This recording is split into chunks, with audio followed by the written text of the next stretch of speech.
Welcome to the Armani Talks podcast. I'm your host, Armani Talks. In this podcast, I'm helping you level up your communication skills every Mondays, Wednesdays, and Fridays. In this channel, I help you learn more about impromptu speaking skills, how to improve your social skills, creative writing, and other topics which will help you become much more articulate and melt away social anxiety for good.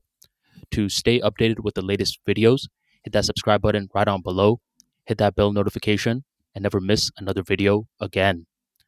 Today, we have Unapologetic Truths, Episode 5 with Harsh Strongman, LifeMathMoney. Welcome back. Hey Arman, how are you? I I'm could have doing good. And sworn we were on episode 6, not episode 5. I'm getting a little muddy now. yeah, man. And at this point, it's pretty dope because we have a lot of analytics, which you can't necessarily see from your end because these are being hosted on my YouTube channel, hmm but I can see it from my end. And one interesting thing that I've seen, Harsh, is that there's a good amount of people that finish these episodes all the way through. Where with some people, if you're like, yo, man, we're going to record a 3 hour podcast and there's going to be certain people listening to the entire thing, it doesn't seem logical. But when you see it in analytics form, it's pretty mind blowing to see. I've always found it a little interesting because personally, I think that I still have a lot to learn. And when I see people listening to me for 3 hours, I'm a little confused. I'm just a guy who has his own experiences, and why is everyone listening to me? But I can see the value in learning from two people, and I read a lot of blogs as well. But it is still something that I have not gotten used to. Like, I'm not a guru, quote unquote, or some kind of teacher. I'm just someone who is speaking out what he is learning in his life and And I think that's trying to add value to people. and I think that's what makes it intriguing in the first place. Because when someone is too perfect and it seems as though they know all the answers, then that person is not relatable. Or guys like you and me, we're openly discussing our failures and our setbacks as well. So people are like, yo, this is something that I could resonate with because these people aren't perfect. They're actually just learning in the process. Agreed. I think that there is a certain amount of authenticity involved and relatability because of it. See, there's a weird thing about being a writer or anyone that is involved in any kind of business that involves connecting with people. A lot of people, what they try to do is that they try to appear too perfect and they know everything and they always know what to say and they're always right. And that's just fake. That's fake. And the great irony is that not being fake, that is, accepting your faults and being who you are, you actually end up being more successful in the long run because your content is better. One of the phrases you brought up in the beginning of our talk was guru. And it's funny because in the West and in the East, guru is used in such a different way. Where in the East, I believe it translates to the remover of darkness, and it's a very respected figure. While in the West, it's been perverted to a point where It there's so just much means a guru scammer. bashing. Yeah, and it's pretty sad at times because a lot of people that are doing what we're doing, we're just sharing our experiences. There's another group of people that are like, hey, is this person a guru? Yeah, this person is calling themselves a guru. Where I rarely hear someone just straight up say, hey, I am a guru in this field. They're just trying to be someone that's helping someone. And granted, there are scammers in the process, but it's just so funny to see how the West and the East view that particular word in such different lights. Yeah, it's a little weird to me as well because as a kid I was raised to respect the word guru, and now we're at a situation where it's an insult. So if someone on Twitter calls me a guru, I will probably block him because that's how it's usually intended nowadays. So the Okay. way to identify scammers is that you have to first know the definition of a scam. Like a scam is someone who's trying to get money from you by selling you something that does not work. And that's how you identify scams. Like if someone's trying to sell you a $500 course that's supposed to make you a millionaire in 2 days, that's a scam. So just because someone has a big social media audience does not make them a scammer, or just because someone is saying things you don't like does not make them a scammer. The definition of a scammer is someone who's trying to get money out of you by selling you a product that purports to do something but doesn't actually do it. Like you will Absolutely. often find people selling, say, fake medicines, or have you seen that detox water thing? I've heard of it. I've seen it. I've seen commercials on it, I believe. It's a scam. It's basically the concept is that you drink this particular water and it's supposed to detoxify you, which is stupid because your body detoxifies itself. You don't need to drink or eat anything special for it. Hmm. And usually this is just water mixed with some mild laxative, which is going to make you poop, and you will feel quote unquote detoxified. So there's a lot of scam out there, but the way to detect it is to see if the person is selling products that will not do what it's claiming to do. Like trading courses supposed to make you a millionaire, or like turn $10,000 into $2 million in a week, and it's a scam. Like it's not going to happen. Or the chances of success are so low, so astronomically low, that it's a baseless claim.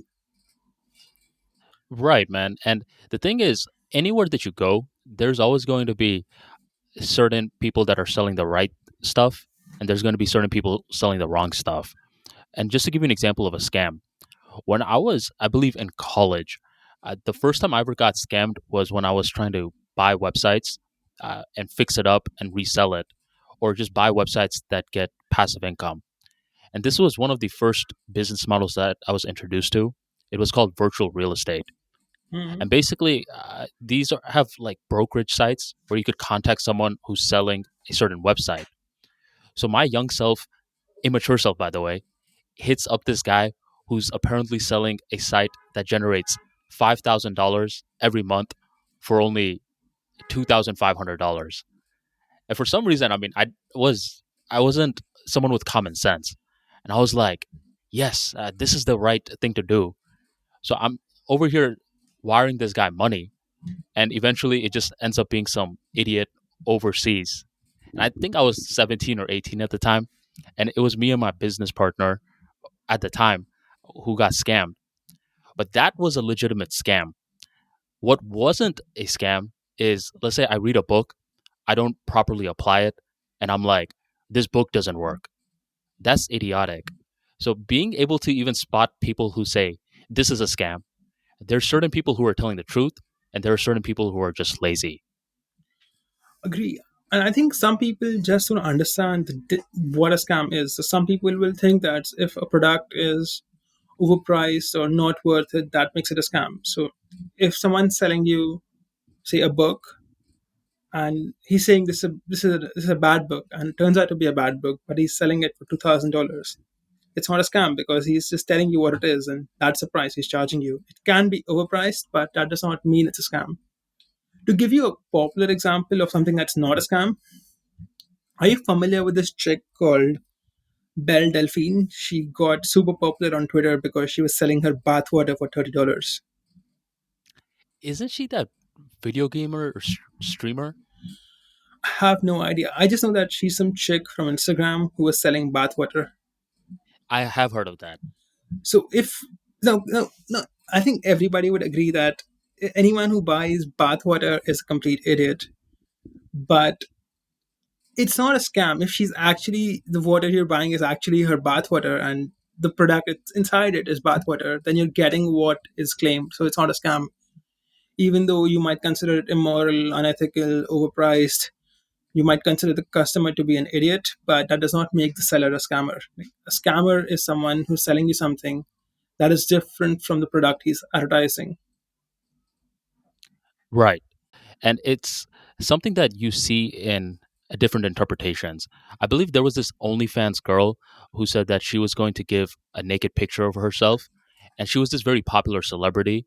So when she got on OnlyFans, it was seen as a big deal. But when people paid for her pictures, they never got it. So in this situation, it's a scam because she promised something and she didn't deliver that good. So Hmm. this is a scam. The situation that you brought up, me and you can be repulsed that someone is buying someone else's bathwater, but it is what it is, man. I mean, there's a market for it, and she's technically living up to her promises. So to spot scams, it requires judgment from the person who's either going to buy it or not buy it. Agree. Although, what's funny is that I think in the future there will be software that will allow you to take any picture and turn the people in the picture naked. And I recently did a course on machine learning from this guy called Andrew Ng, who is apparently a co founder of Coursera. And doing things like this, machine learning is actually not that difficult in the sense that it isn't some magic. It's just a bunch of programs that are using mathematical and statistical formulas to approximate a function that produces a particular type of result you want. So, for example, if you feed the machine learning, or machine learning is probably not the best name, let's say the statistical algorithm with a bunch of photographs of women with the clothes on and the same woman in the same place without her clothes, and Hmm. then come up with a mathematical function that takes image from the one with the clothes to the one without the clothes and come up with a formula that produces the image without the clothes from the image with the clothes with a very high degree of accuracy. Are you getting me? Hmm. Did you follow that? Yeah, you're basically doing a comparison. No, you're not doing a comparison. What you're doing is that you're first, you have an input and the output you want. Okay. So now let's say you have thousands of such examples. Now you're using a statistical tool or a bunch of statistics to study how you can get from the input to the output yourself without being given the output. So Hmm. let's say that you have been given the outputs one, two, three, four. Sorry, you've been given the input one and you've been given the output two. For the input three, the output is four.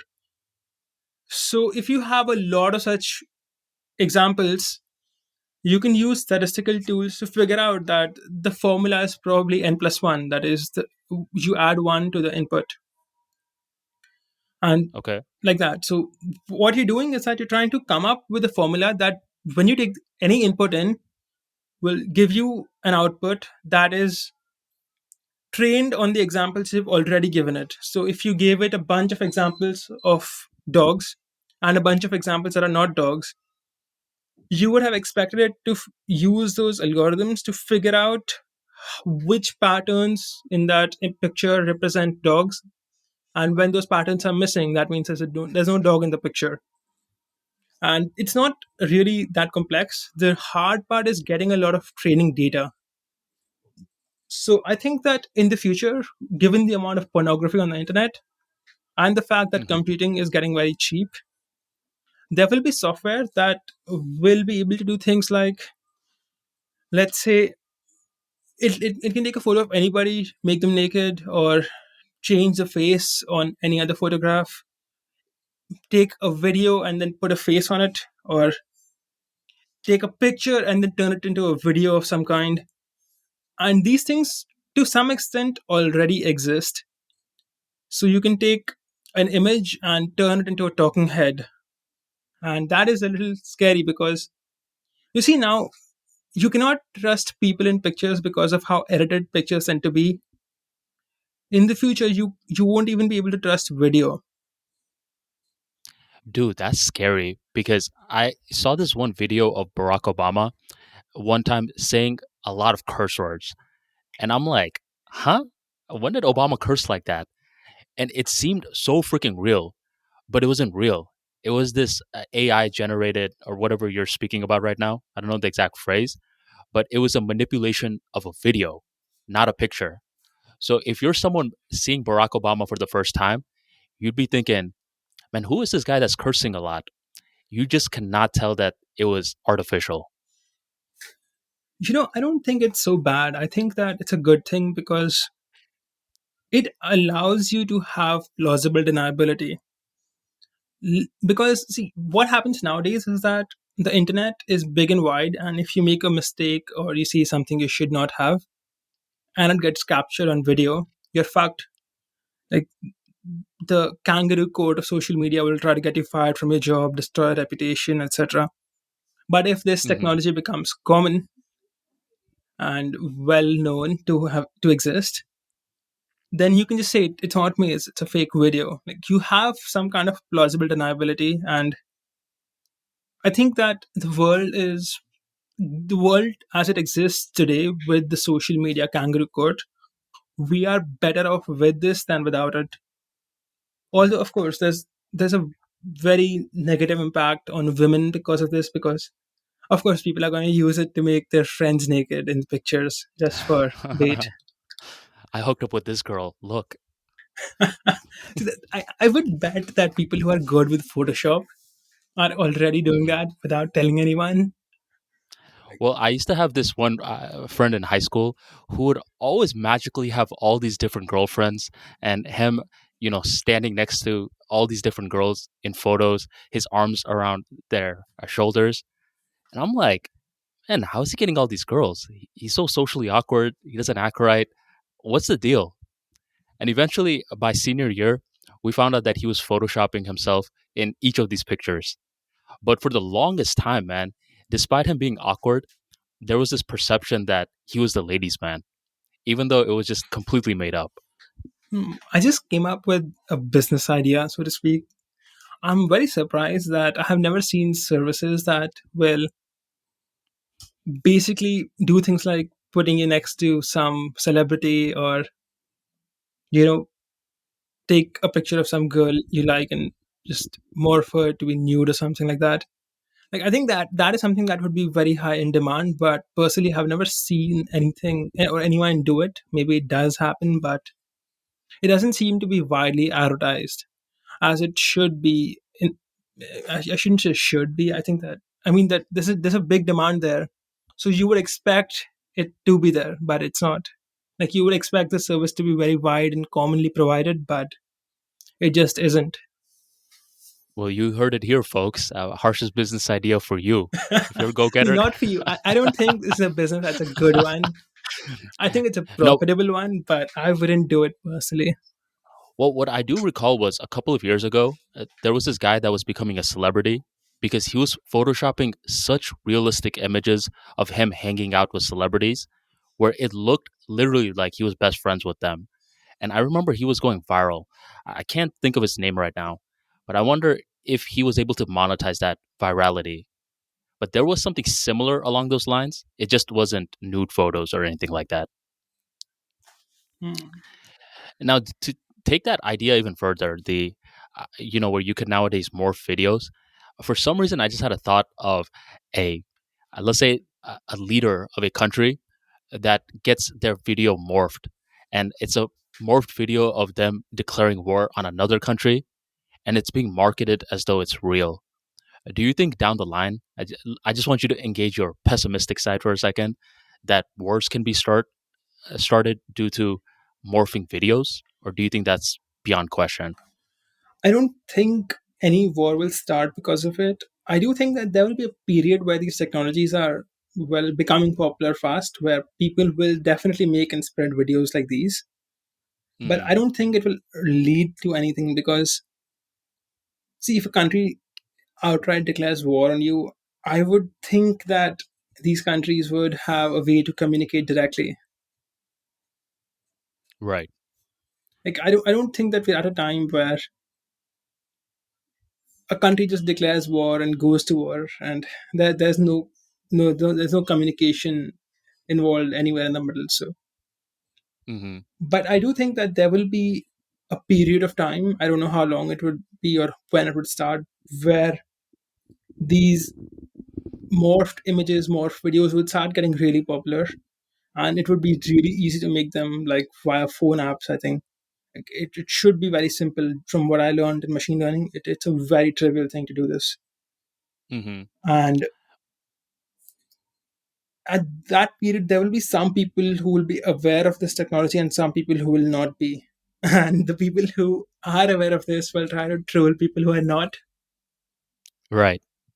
I believe it was on episode 3 where we were wrapping up, and you said that one of your friends introduced you to some prank channels. Well, another type of niche that's forming nowadays is where couples are pulling pranks on each other. So it's in the niche of pranks, but it's even more niche down with couples. Hmm. And it was hilarious because there was this one video where the girlfriend was really mad at her boyfriend for some reason.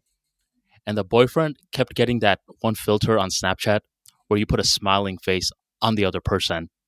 So he was recording a video of his girlfriend extremely mad, and he posted that smiling face on her.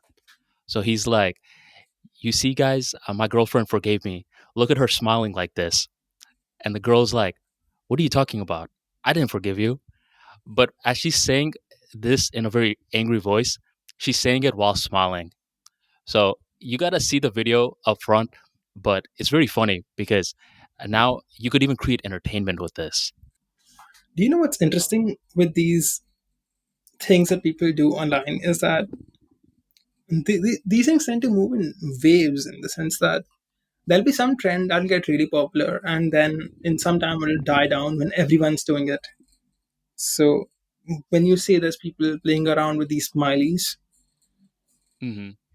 if it's going viral, then it's likely that it's going to be seen by everybody because of how many people will start doing it, and then suddenly it'll start dying down. Yeah, dude. I mean, this is now becoming because I would say in 2012, just pulling pranks was very big. Then nowadays, it's these couple pranks where they're playing pranks on one another. I'm pretty sure that they know when the other person is playing a prank, but it's just popular. I mean, there's a huge demand for it. I think they would have to know because the cameras they're using to record are so big that Hmm. how would you not know? Like if there was a camera pointing on my face in my house, I would know even if it was hidden. And these things are hard to hide because once you give away a hiding location, then it's gone, then you can't reuse it. But I would think that since they're continuously producing this content, they have to be aware that they're being pranked, but they just go along with it because it's a business. You know, I was researching why these pranks died down after episode 3, and I found something interesting. The reason these pranks kind of died down was there were two reasons. One reason was that YouTube changed its monetization algorithm, and the Hmm. prank channel's revenue basically became 10% of what it used to be. So earlier, a prank video that might get a lot of views might end up paying you $5 to $10,000 will now only pay you $500 or something like that. So a Oh lot of yeah, these dude. prank channels just shut down because it was no longer economically viable to do them, or they just started to shift their content to something that was more profitable. And I also I watched a video called "The Decline of YouTube Pranking." So there's also a bunch of people called H3 Productions, some Ethan and Hilda. There's some two people, and apparently what they did was they were exposing a lot of people who were doing these pranks, and turns out that these pranks were fake. A lot of them were Hmm. not real pranks; they were just people paying actors and actresses to get pranked, which I completely understand.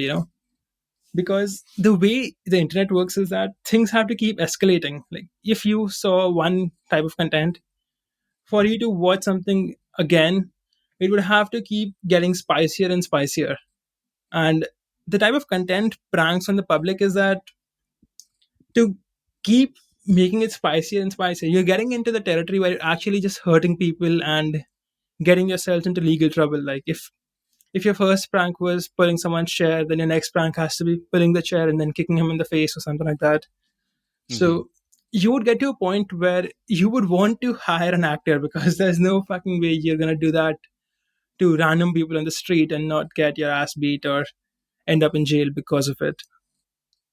Oh yeah, dude. And just to add on to that, you were bringing up how prank channels don't get paid that much. That's 100% true because on YouTube, they really factor in the type of views that you get. So if you're getting a lot of views, especially for a prank channel, it's mainly general views. Where let's say you have a very niche channel that just speaks about finance or accounting, even though that channel is getting less views, it's targeting a different audience who most likely has money versus a general audience.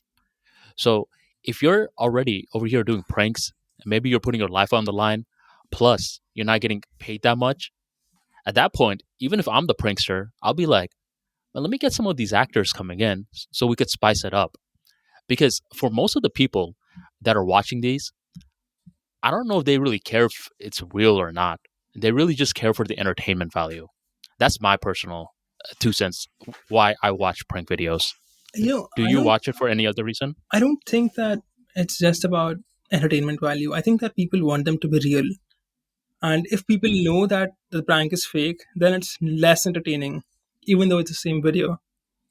To Hmm. give you another example, there are some games that are, they say that they're multiplayer, but they're not actually multiplayer. And I learned about it from my friend. And he says that to make a multiplayer game, you end up at a problem of chicken and egg, where when you make a new game, you don't have anyone who's playing it. There are no players, right? So if the game is multiplayer and there's new player, then you introduce the game to some players. They're going to be like, "There's no one here. Like I'm the only person playing it, so it's boring." And so no one's gonna adopt your game, and because no one's adopting your game will never be successful because see you need to get that critical mass of audience where a new player knows that since it's a multiplayer game, there's going to be other people playing it. But if no one Right. is playing the game, then it's not multiplayer, and it's not even fun then. So what these guys do is that they market a game as multiplayer, but it's really a single player game. No way. I never. So it's an AI game, and I was very surprised when he told me this. And he says that there's another factor to this. Even when the game gets popular as a single player game, Uh huh. the developers think that since everyone's enjoying this game so much, why make it multiplayer in the first place? Like let everyone think it's a single multiplayer game while keeping it a single player game. And the advantage of doing that it's that it's much easier to develop a single player game. It's much cheaper because you don't have to have a big server coordinating everything, and it's easier to fix bugs and everything. So there's a huge That's so incentive to funny. make a single player game and market it as multiplayer. Yeah, and I can see exactly what you're saying. If I found out that I'm not really playing multiplayer with individuals, I probably instantaneously look at the game differently. Yeah, you would stop playing it because it takes a lot of the fun away. Like then you're not beating other people, then you're just beating some bot, and who cares about that? So Yeah, I definitely get your point about when you find out it's not real, it changes your perception. Because when I was a little kid, uh, did you ever watch wrestling growing up? World Wrestling Entertainment? I did not, but I read a book on wrestling once called "To Be the Man" by Ric Flair, so I'm familiar with the sport. Yes, Ric Flair was one of the top dogs back in the days. So in the initial stages, I don't know how popular or how real people thought wrestling was, but a lot of it is rehearsed. It's scripted, Isn't it where people all know. rehearsed? Yeah, it's rehearsed pretty much. But here's a little twist that I'm going to give you. So basically, once people found out that it's not real, there was this huge backlash where people were calling these wrestlers fake. And as a little kid, when I found out wrestling wasn't real, immediately my whole perception of it changed. I was like, huh? No way, man. Like, I can't take this seriously. It's because I was a hardcore fan.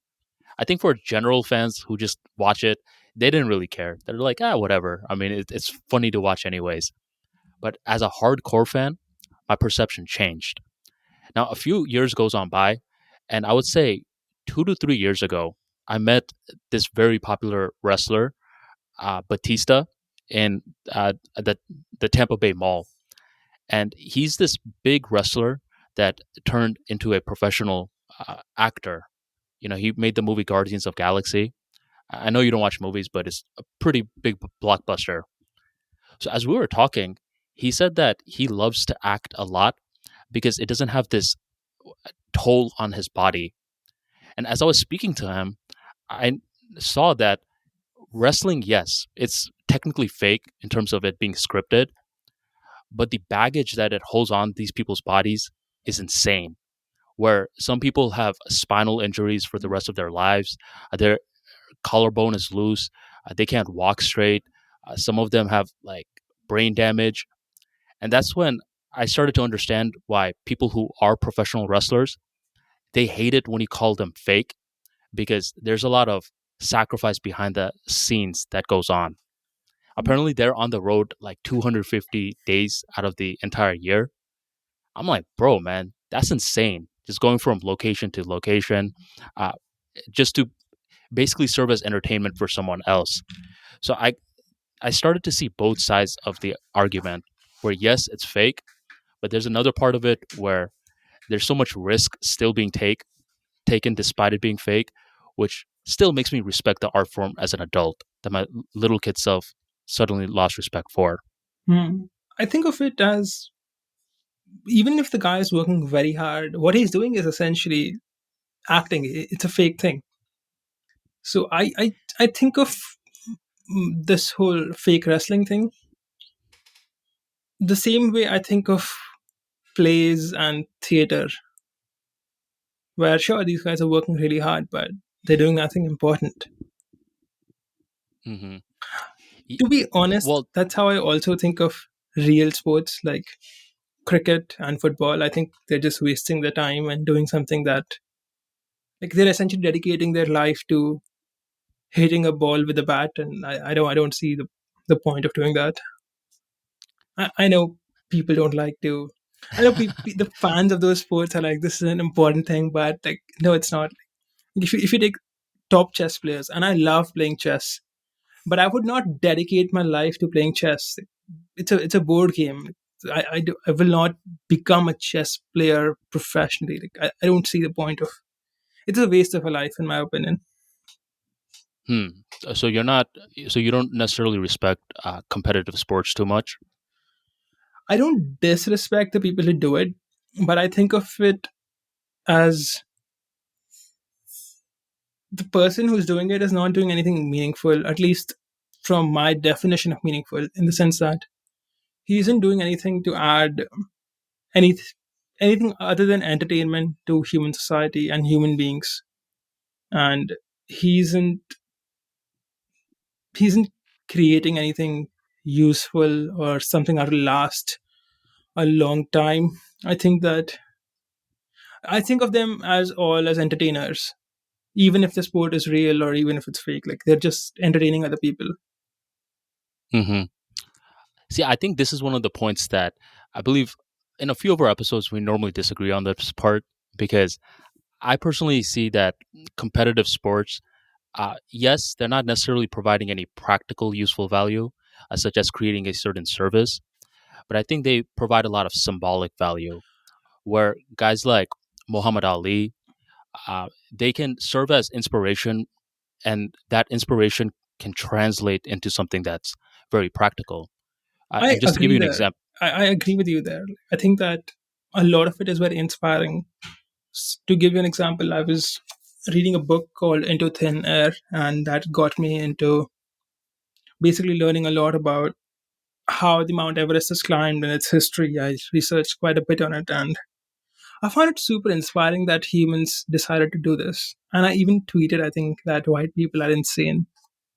But I saw that too, as they're more risk tolerant yeah, or risk seeking. they do crazy things. Like, who wants to climb a mountain that's trying to kill you? The locals who were living there didn't do that. No one did that. But white people will send expedition after expedition trying to figure out how to get to the top for ego's sake. So, but I don't. I think that it's a very good thing and a bad thing at the same time. The whole culture they have there. But I digress. I was initially talking about. I forgot what the original point was. Just remind me. Regarding competitive sports, you're saying it doesn't have value. I'm saying Oh it no, does I, have I think value. it does have inspirational value. Like, you take people who are, say, powerlifting and they're lifting 300, 400 kg. The guy who deadlifted 500 kg, I think his name was Eddie Hall or something. Yeah, that Hmm. guy. I found that super inspiring. I was like, that is something I would like to be able to do. But I just still I feel that someone dedicating their life to something that essentially isn't productive, it's a little doesn't compute with me. Yeah, no, I see where you're coming from. Where you're saying they're not necessarily providing a business, where serving they're not serving a practical value such as giving knowledge or giving some sort of service. Is that what you're saying? Yeah, but I think that is just my opinion in the sense that I can totally understand why someone would want to become a power lifter. I just would not want to do it myself. And Right. I, at some level, I personally think of them as entertainers. I don't think of it as a serious thing. Often these celebrities would show up on social media and start making political statements and end up saying the most popular thing and things like that. And there'll be millions of people who will listen, and essentially what they're saying holds a lot of weight with them. And I just think that's just dumb. Like, okay, let's take a great singer. Like, it's great that someone can sing well, but that doesn't mean they know anything important about anything else. In fact, it kind of goes to show that they probably do not know much about anything other than their field because of how much dedication that field requires. Yeah, I mean, I wrote a tweet before where those people that are like, these celebrities need to speak up on these issues are misguided because celebrities need to be well informed themselves. Just because you're a master in one field does not necessarily mean that it'll translate to another field. Now, just to give you an example of this, I know you haven't heard of Michael Jordan, but I think you mentioned you heard it of Muhammad Ali. I am Michael familiar with Jordan, Ali. yeah, Michael Jordan's impact to basketball was Ali's impact to the sport of boxing, where Ali is regarded as the GOAT. Michael Jordan is regarded as the GOAT of basketball.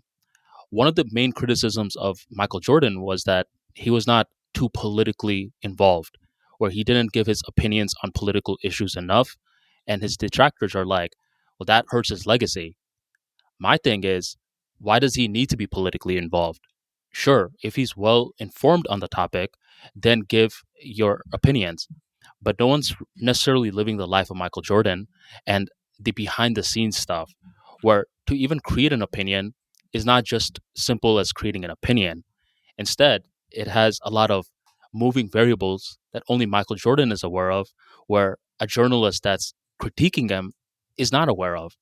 So I'm not for the camp where just because you're a celebrity, you have to give your 2 cents. And I actually see that this is becoming dangerous.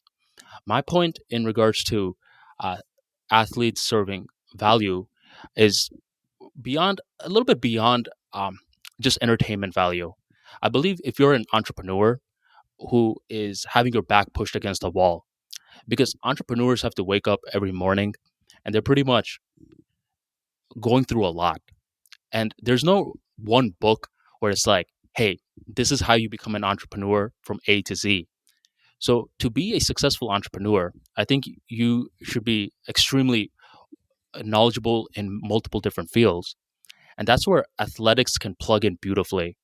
There's a lot of famous entrepreneurs who are like, man, this one particular athlete just sparked that emotion in me, which allowed me to understand that I was being a wimp in my industry and I started to push through. So I would say it's a little bit more than, let's say, them just lifting and them just putting a ball in a hoop. The mere act of putting a ball in a hoop takes commitment, takes a lot of moving variables behind the scenes to just make that target happen. It's sort of like as an entrepreneur, to make a profitable business. Sure, someone may say, oh, well, it's just you making money. But to make a business profitable, there's a lot of moving variables. So I think just when you look really close into certain competitive sports, you can draw a lot of insights from athletics into business?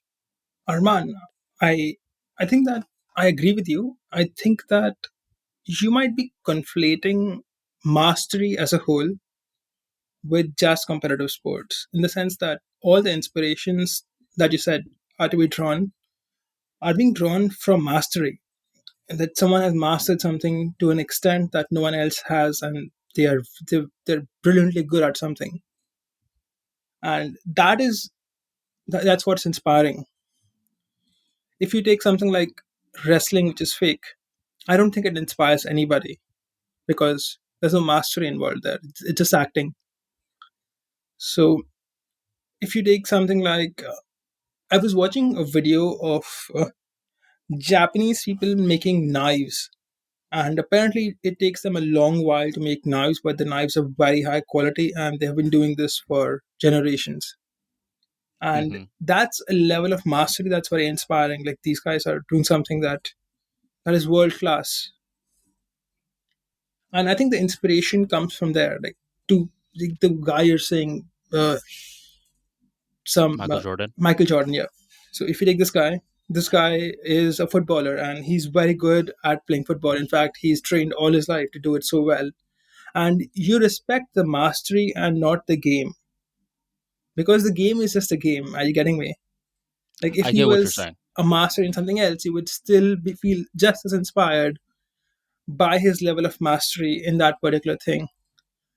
All I think is that if you're going to dedicate your life to something, why not be a master in something that is useful?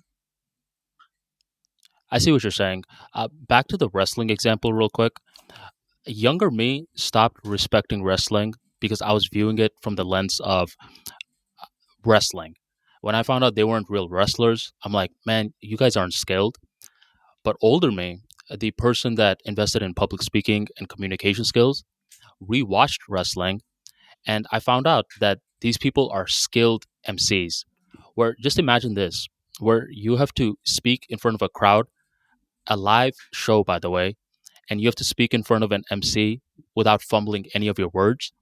So I was able to see that act where, yes, they had a great skill set, but I was able to see, huh, this is actually something that's possible, where in a live show, you could speak that great without fumbling. An older version of me was able to once again draw some inspiration from that I was able to directly apply to the Armani Talks brand. That makes So, a lot of sense. I mean, as a little kid, I lost a ton of respect for wrestling, but older me, I decided to listen to some interviews of the CEO of wrestling, Vince McMahon, and he said that he wanted wrestling to be a soap opera, where he wanted. Have you heard of like Disney World, Walt Disney? Yes, I have.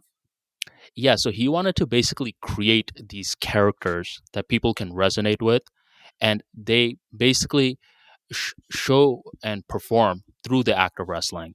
So, what Walt Disney created with Mickey Mouse and Goofy and Minnie Mouse, he wanted to create those same concepts with The Rock, Stone Cold Steve Austin, and Triple H. So, when I saw what Vince McMahon was trying to do, where his intention from the get go was never, hey, I'm going to create this full on combat sport. His intention was, I want to create this storytelling business where people act through wrestling. That's when me as a businessman, I started to see what he was trying to do. Does that make sense? Yes. I think that the UFC is Oh, you heard of the essentially, UFC? Yes. yeah, I really like the UFC. I know a guy who is a fighter from the UFC, so I know that's how I know of UFC. So I watched some fights of his. So the UFC, I think, is that branch of wrestling which is actually real. All the people who wanted to watch real people fight Yes. are the people who started watching UFC. Yes. And that's why UFC had such a meteoric rise later on, because that was their unique selling point, where Dana White was capitalizing on what you just said. He's like, "No, we're real fighters. WWE is that fake stuff." And he created that separation. And that's how UFC started to, keep drawing more and more crowds. and the entertainment is great. Do you watch UFC fights? I have watched some of them, and I didn't watch the entire fight. I just watched a YouTube compilation. Gotcha. Yeah, man. I mean, it's great works of body, especially nowadays with boxing struggling. Where since boxing is not centralized at all, they have little pockets of centralization. But since it's so decentralized, I don't know if you've been updated with what's happening in boxing, where a lot of famous YouTubers are now entering the industry. They're getting their boxing license. They're doing a lot of celebrity fights. Evander Holyfield just got in a fight recently, and he's 58 years old. And he's the guy that Mike Tyson bit his ear. So just imagine, Harsh, a 58-year-old getting into the boxing ring. I have to ask, why do people still train boxing when MMA is better from what I have heard? So here's the thing: boxers get paid way more if they're strategic about it, if they know how to promote themselves. Where UFC, since it's under management, they don't get paid as much. So a lot of UFC fighters are actually having boxing fights and they're getting paid more than they've ever had. And one example is Conor McGregor, who was pretty much the cash cow for UFC. But when he had his crossover fight with Floyd Mayweather, bro, they made a shit ton of money. So with boxing, due to the lack of restrictions, you're able to negotiate a way higher salary. And think about it like this, Harsh. If you're a freaking UFC fighter and you're going to boxing, a part of you thinks, wait a minute, man, I'm getting kicked to the head. I'm doing elbows. I'm doing all this. And you're telling me I just have to throw hands right now? Even though boxing is extremely skilled, it's not as easy as people think. But the thing is with boxing, Harsh, you can make way more money if you are leveraged correctly and you know how to promote yourself. That's interesting. I've also heard of something called Muay Thai, and it's a Hmm. shame that it's not as well known as boxing is because it's like boxing on steroids. Muay Thai. Muay Thai, I'm not that familiar with these things. I did Hmm. learn boxing for a while. I went for like 3 months, and then the lockdown happened. So the guy who was teaching me boxing still owes me 9 months of training. Oh, dang. You trying to knock someone out? I have no idea where they are. The boxing gym closed down in the lockdown. Hmm. So I don't think I'm ever getting my money back or the training. So let's see. I might join again once the whole pandemic thing is done. And were you sparring or were you learning the technique? I only went for 3 months, so I did have some sparring. It was not that much. I did learn some technique. Although, from what I experienced with the sparring, I once took a stronger punch to my head than the other guy was also a trainee, so he did not know how to control his strength. So the punch kind of shook me up for a day or two. I could not think so clearly. Hmm. So I don't think that learning boxing is the smartest thing to do because most people, and that is 99% of people, will not get into fights. So I don't think that getting all these hits to the head is safe, and I don't think it's worth it. I think that mo- I would probably learn wrestling or something which does not involve my head getting hit so much because it's just safer. And did you have one of those headgear on or just direct, you got punched to the head? I don't remember. I remember I tried that headgear thing on, but it was making me very slow. So I took it off, and our trainer encouraged us to take it off because when you are slower, it's very difficult to dodge and you're more likely to get hit. And it doesn't actually reduce the impact that much. Because the thing with boxing is that since everyone's wearing gloves, it's not like MMA or anything where you punch and you withdraw your hand. With boxing, people punch hard, and what hits you is not the strength of the punch, but the momentum. In the sense that the momentum gets transferred to your brain, and your brain kind of crashes into your skull. Ooh. And that's what causes people brain damage from boxing. It's a concussions that pile up with time. And I think I got like a mini concussion, and I really could not think straight for a day or two. I remember I was coding something, and I just could not code properly. And I remember reading a book, and I remember reading the page 3 times to understand what it was saying. So I just spent the day sleeping. I had a headache. So I decided that boxing is probably not the best sport to learn, because it's not like I'm going to get into fights. So I should probably switch to something like wrestling. But then the lockdown happened, and here we are. Especially in your field, Harsh, where you pretty much get paid to think. So you better take care of your mind to the best of your abilities. Agree. I just don't think it's worth getting any kind of brain damage at any point in your Mhm. life, because it just, there's no point doing it. Like, why would you want brain damage? Yeah, dude. I mean, that's the thing that you want to be very careful of, especially with a certain sport that you pick up. And that's the thing with Muay Thai, where I don't know much about it, if anything at all. But I remember that I heard from one of my friends that there's this one fight style where you're not really fighting, but you're actually defending yourself and you're able to minimize attacks on you. Does that make sense? Where it's Hmm. different, where you're not hitting, but you're actually being more proactive. Like, you're But trained to dodge.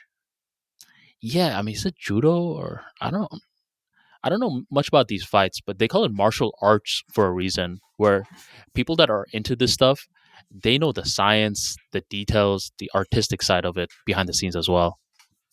Let me see. The thing with martial arts is that it's an all encompassing word, but I would say that most martial arts are bullshit, in the sense that I learned karate for a while and it's complete nonsense, because it's just something that doesn't work. Okay, it would not work in a real fight when the other person is being very aggressive with you. I'll tell you which martial arts are actually good and real and will actually help you in a fight. There's boxing, Hmm. there's kickboxing, there's MMA, there's Muay Thai, there's a Brazilian Jiu-Jitsu, BJJ, and regular Jiu-Jitsu, and I think wrestling, and that's about it. Because these are the ones that have actual sparring and full contact, or you get practice in stimulated fights. With karate, you're just punching in the air and kicking in the air, and you don't have any experience with fighting. Most fights don't last super long, especially if you're fighting a trained person. People just go and punch aggressively, and one punch connects, and the guy who gets punched faints. So it's very important to actually do something that involves sparring, and that gives you real experience against an opponent who is doing his best to hurt you. Gotcha. How important would you say it's for a guy to learn fighting and incorporate it into their lifestyle?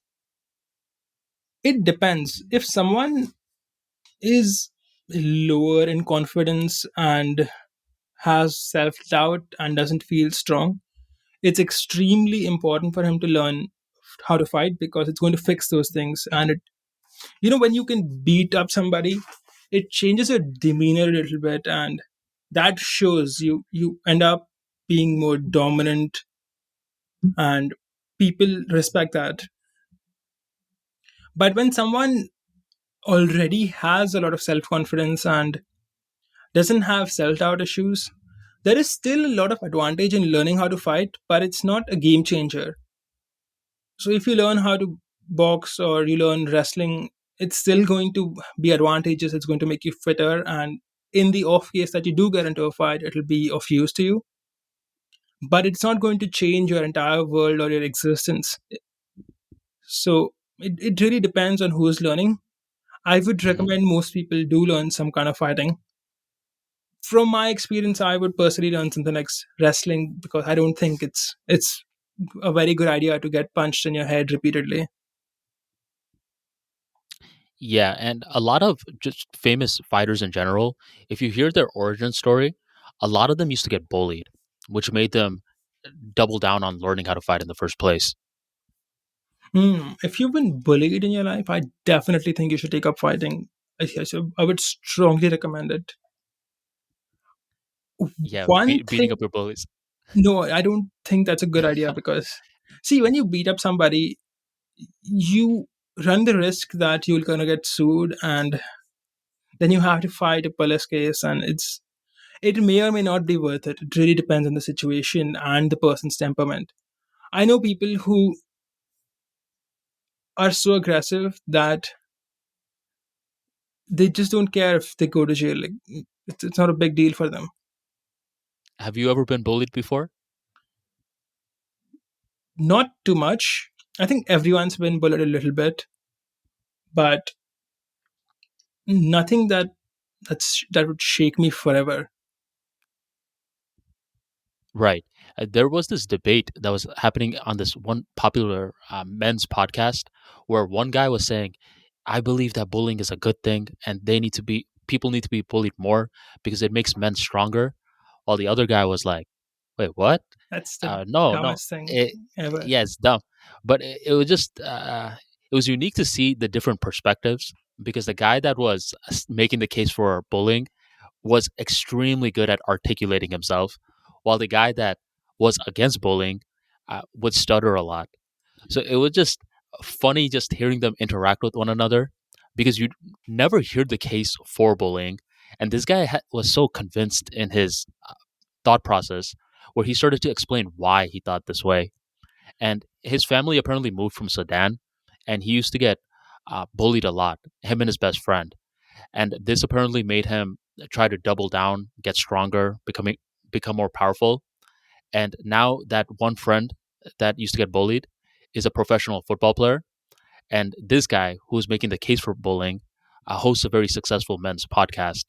So I'm not for bullying, but it was just unique to see this guy's perspective as to why he was for it.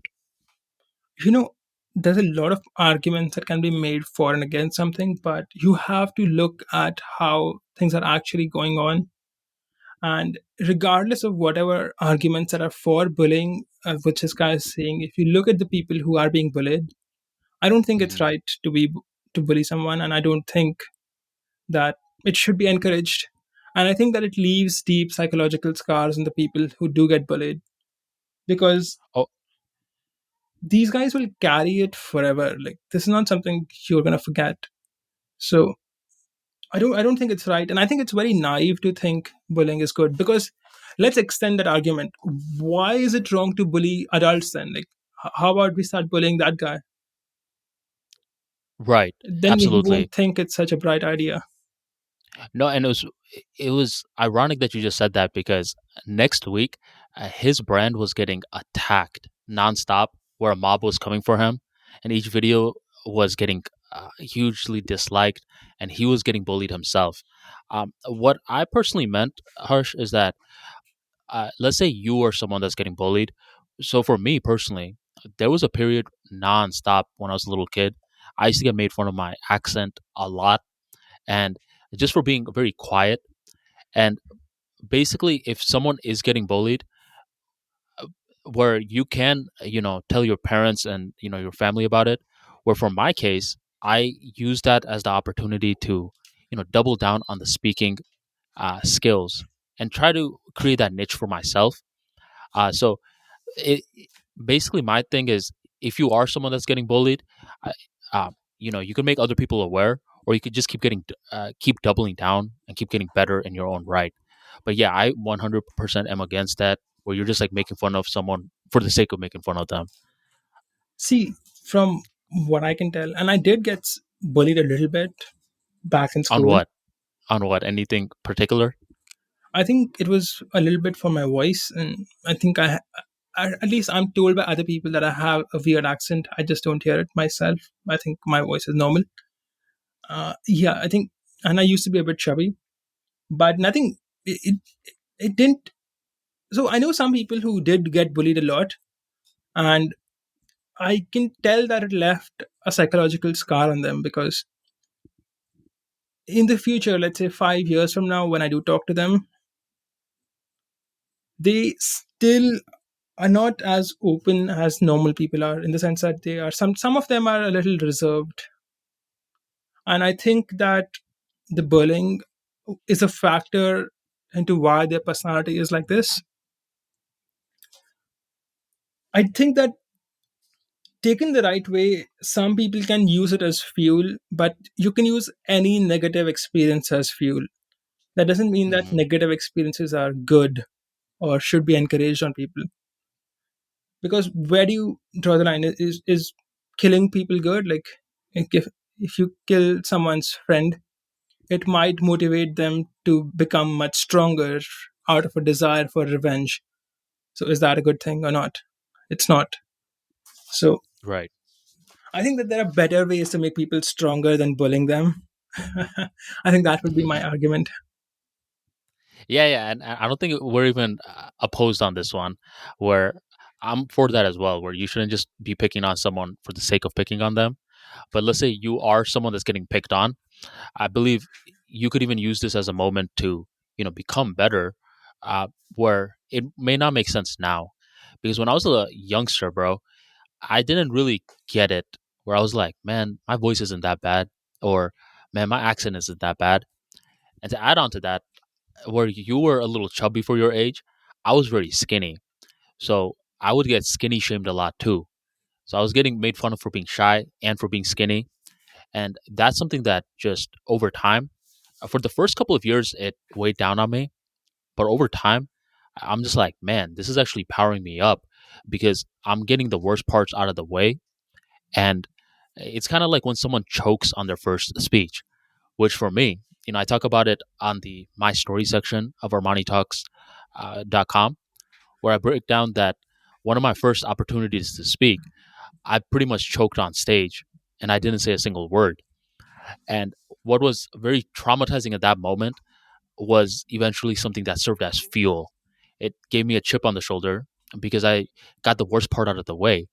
And the next time I got on stage, the fear of choking the speech was like, oh no, what if I choke the speech? I'm like, wait a minute, I already choked a speech and I'm still here today. It gave me that confidence boost just knowing that I was getting back on stage again. Uh, Mm. so, so for me personally, man, like I'm not over here saying that bullying was good for me, but I believe it kind of just sparked a different layer in me where nowadays I was moved with a chip on the shoulder. I try to carry myself like an underdog. So that's just been my personal experience. You know, see, when I think of being bullied, like at least my experiences with when I used to get bullied when I was like 13 or 14, maybe, it was that That's the same age for me. I've actually thought about it and I have a very clear idea of why it happens, and I will get into that. But what you're saying, that I was on stage and the next time I was on stage and I knew that I'm still here. I think I started thinking of that much later when I was self improving. So I was able to put context on those memories, but I simply did not think of it that way when I was going through the experience itself. At Hmm. that point, it was just like, what the fuck is wrong with these people? Why are they doing this to me? And you just don't. While you're going through that negative experience, it's just a plain negative experience for no reason. And then you just give it context as some kind of rationalization or to use that memory for energy in the future. Hmm. But it's still a negative memory. Like, you would rather not have it. So, yeah, to continue on, why is everyone who's bullied, it happens around the age of 12, 13, and 14. And the reason is that kids at that age, they have all been forced to go to this school where there's essentially no hierarchy. In real life, you always have some kind of hierarchy based on competence and skills. And humans need hierarchy psychologically. They need to know who's on top and who's on the bottom. In school, it's there is no official hierarchy. So when in any situation where there's no hierarchy, popularity becomes the hierarchy, in the sense that how popular you can become will determine how high up you are in your hierarchy. So which is why things like dressing trendily is very cool to teenagers, or playing some kind of musical instrument, because these things add to your popularity. So the more popular you can get, the better your social status in these circles will be. And that happens everywhere where there is no skill or competence level that can be used to create a natural hierarchy. It happens, for example, if you take a group of housewives, there's no they're essentially insulated from the real world, just like these kids. And they will also form hierarchies based on who has the most expensive purse or something like that. So to form these hierarchies, you will humans have this thing where they feel that by putting someone down, their own status rises. So when you have a hierarchy of these kids at school, the people who are in the middle, who are not sure of their status and they're trying to assert their status to everyone, that's the people who bully everyone else. So people who are already high status in the school are not typically the people who will be doing the bullying. The bullying is usually done by someone who's in the middle and they are insecure about their position in that social hierarchy. That's 90% of people being bullied. And the people who are being bullied are usually people who are nerds. Like, there are some dumb kids being bullied too, but 90% of people who are bullied are nerds. And the reason that happens is that nerds are people who don't care about popularity. That's what makes them nerds. The definition of a nerd is someone who does not care about being popular and who just focuses on their interests and hobbies and whatever. So these guys who don't care about being popular are naturally at the bottom of the hierarchy because they're not popular. They're And not playing the game. yeah, they're not playing that game. And the people who are insecure of their position in the game, the middle guys are the ones who are bullying them. And the people at the top don't bully anyone because they don't need to. So the guys who are the nerds, and usually I have found that these guys, they just they're so smart that sometimes they just know that this status game is not worth playing intrinsically. Like these are like 13, 14-year olds, and they already are aware of the fact that the status game is worthless. And even though they do want the bullying to end and they want to be popular, they just know that it's not worth the effort and time, because to be popular and you know being someone who gets a lot of popularity and attention, that takes a lot of work.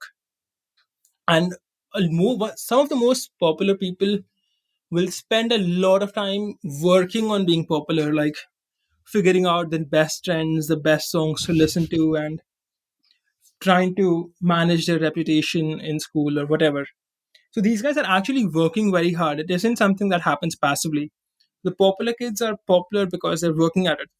And the nerds know that this is a waste of my time. Like, all these people are idiots, and I'm not going to waste my time on this, which is why they're low on the hierarchy. And that's why nerds get beat up. But the thing is that the nerd would not give it up, in the sense that he would not exchange his intelligence for popularity, because Mm. he's smart enough to know that this popularity thing is bullshit. So these ages of 11, 12, 13, 14, this is the period where everyone's crammed into a room. There is no hierarchy, there is no sense of competence. And that's why you have this society of people that are so insulated from reality that their hierarchy itself becomes their ability to climb in the hierarchy. And there's a very good article on this by Paul Graham called Why Nerds Are Unpopular. I highly recommend reading it for anyone who's interested in this topic. But that's essentially the reasoning behind why it happens. Wow, that's one of the most logical breakdowns as to why bullying happens, and specifically at that age. Because one of my close friends right now, Harsh, he actually is. He wrote a book recently for teenagers who are getting bullied, and he's targeting the parents of people around that age, so he could learn and he could present interviews. It's basically tools of the Titans for teenagers, and a lot of great names are in that book. And as my friend was creating this book, he noticed that a lot of people that are getting bullied are in that age. And initially, I thought, oh, okay, it's because people are just entering the teenage years from 12 to 13.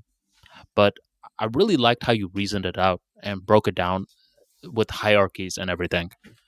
I think it has a lot to do with the hierarchy and there being no competence based thing to form a hierarchy. Because if you take something like football, people who play football, even the kids, there's a natural hierarchy, and the guys who play really well are on the top, and the guys who suck are at the bottom. And the guys at the top are generally friendly and want to help the guys at the bottom. So there's no competition here in the sense that there's no people competing on popularity. You're either good at football or you're not. So you will rarely see people being bullied in a football class because it's very easy to determine competency. But where there is no such marker of competency, it's just popularity, and your ability to be popular.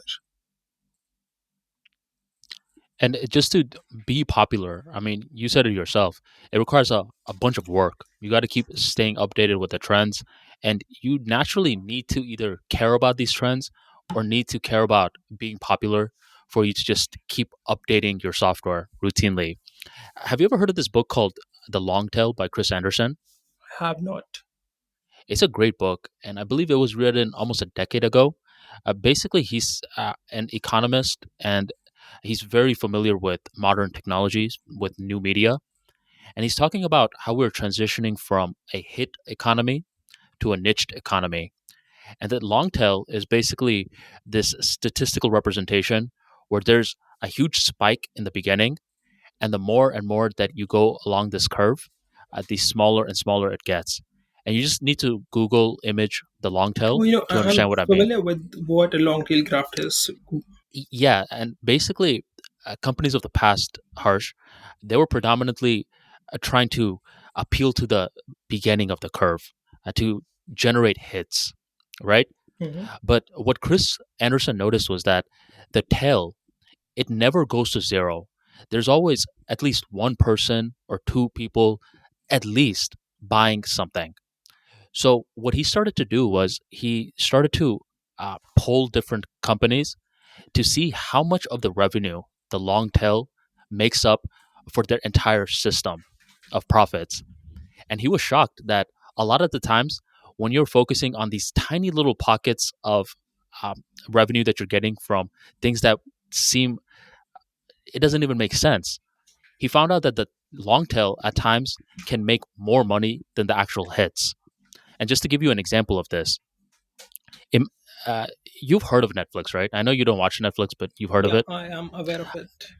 So there's basically certain shows which are extremely popular, and that's in the beginning of the Netflix model for the long tail. But there are certain shows which seem so obscure, you'll be like, man, no way in heck can anyone be watching this garbage. But around the world, there's a lot of niched groups of people that are watching that. And I'm sure if you factor in revenue's entire model, there's probably like 5% to 10% of shows that are generating hits, but there's a lot of long tails that are just bringing in steady streams of people. So it just connects with what you were saying, where there are certain people that want to be in front of the tail with the spikes. They want the hits, they want to be popular, but there's a lot of people that are becoming very niched, where they're not as popular, but they don't really care because they could get hyper targeted. Mhm. I was So really interested to know how does a show maker pick whether a show is worth making or not, and I did some research on it. And the way they do it is that they make one episode, which is called, I think, a pilot episode, mhm. and this pilot episode is shown to a small group of people, like 100 people, and then these people are given a questionnaire, and they're supposed to tell how much they like the show on a scale of, let's say, 1 to 10. And what they are looking for is that a small group of people should like the show a lot. So if, say, out of the 100 people, all of them said the show was a 7, then the show is not likely to be approved because people only kind of like it. They don't like it that much. But of those 100 people, if 10 people or 5 people said the show was a 9 or a 10, and the remaining 95 people said the show was a 0, like it completely sucked, then the show is very likely to get approved because it has an audience. Basically, it will have a niche loyal audience of people who really like it. And you can see that in something like Star Trek, or some, uh, Yeah, like, Star Trek. it's like a nerdy show for like about space travel or something. I've heard about it basically from jokes and memes, like making fun of the people who watch it.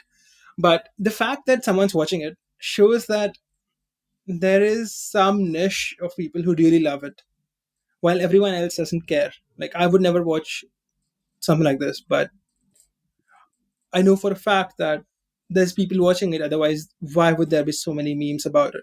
So you need to have, from get a show approved, you need to find a group of people who would really love that show and not appeal to the broader market. Yeah, and that's the kind of entertainment that's always resonated with me. Where on one video that I was creating, it was called Seven Ways to Improve Storytelling. And one thing that I said is that you should have a few things that you consume that others could never tell about you. And simply by having those layers to you, you're actually amplifying your chances of being a great storyteller. Because if you're just consuming what everyone else is consuming, then you're going to be talking about what everyone else is talking about. But if you have those specific interests, immediately you start to become very unique. You don't have to necessarily share it unless you want to, but do you have certain stuff that you consume where people will be like, Harsh? No way. Yeah, right. No, he doesn't consume that. And just to give you an example, I'll give you two of mine.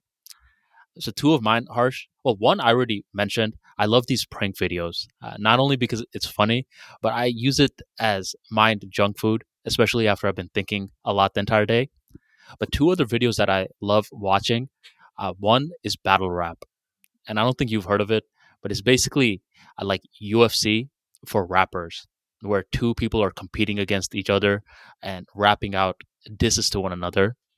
This is called battle rap, and the other one is cooking videos, where I love those videos where someone teaches you how to make a dish, and like those little clips.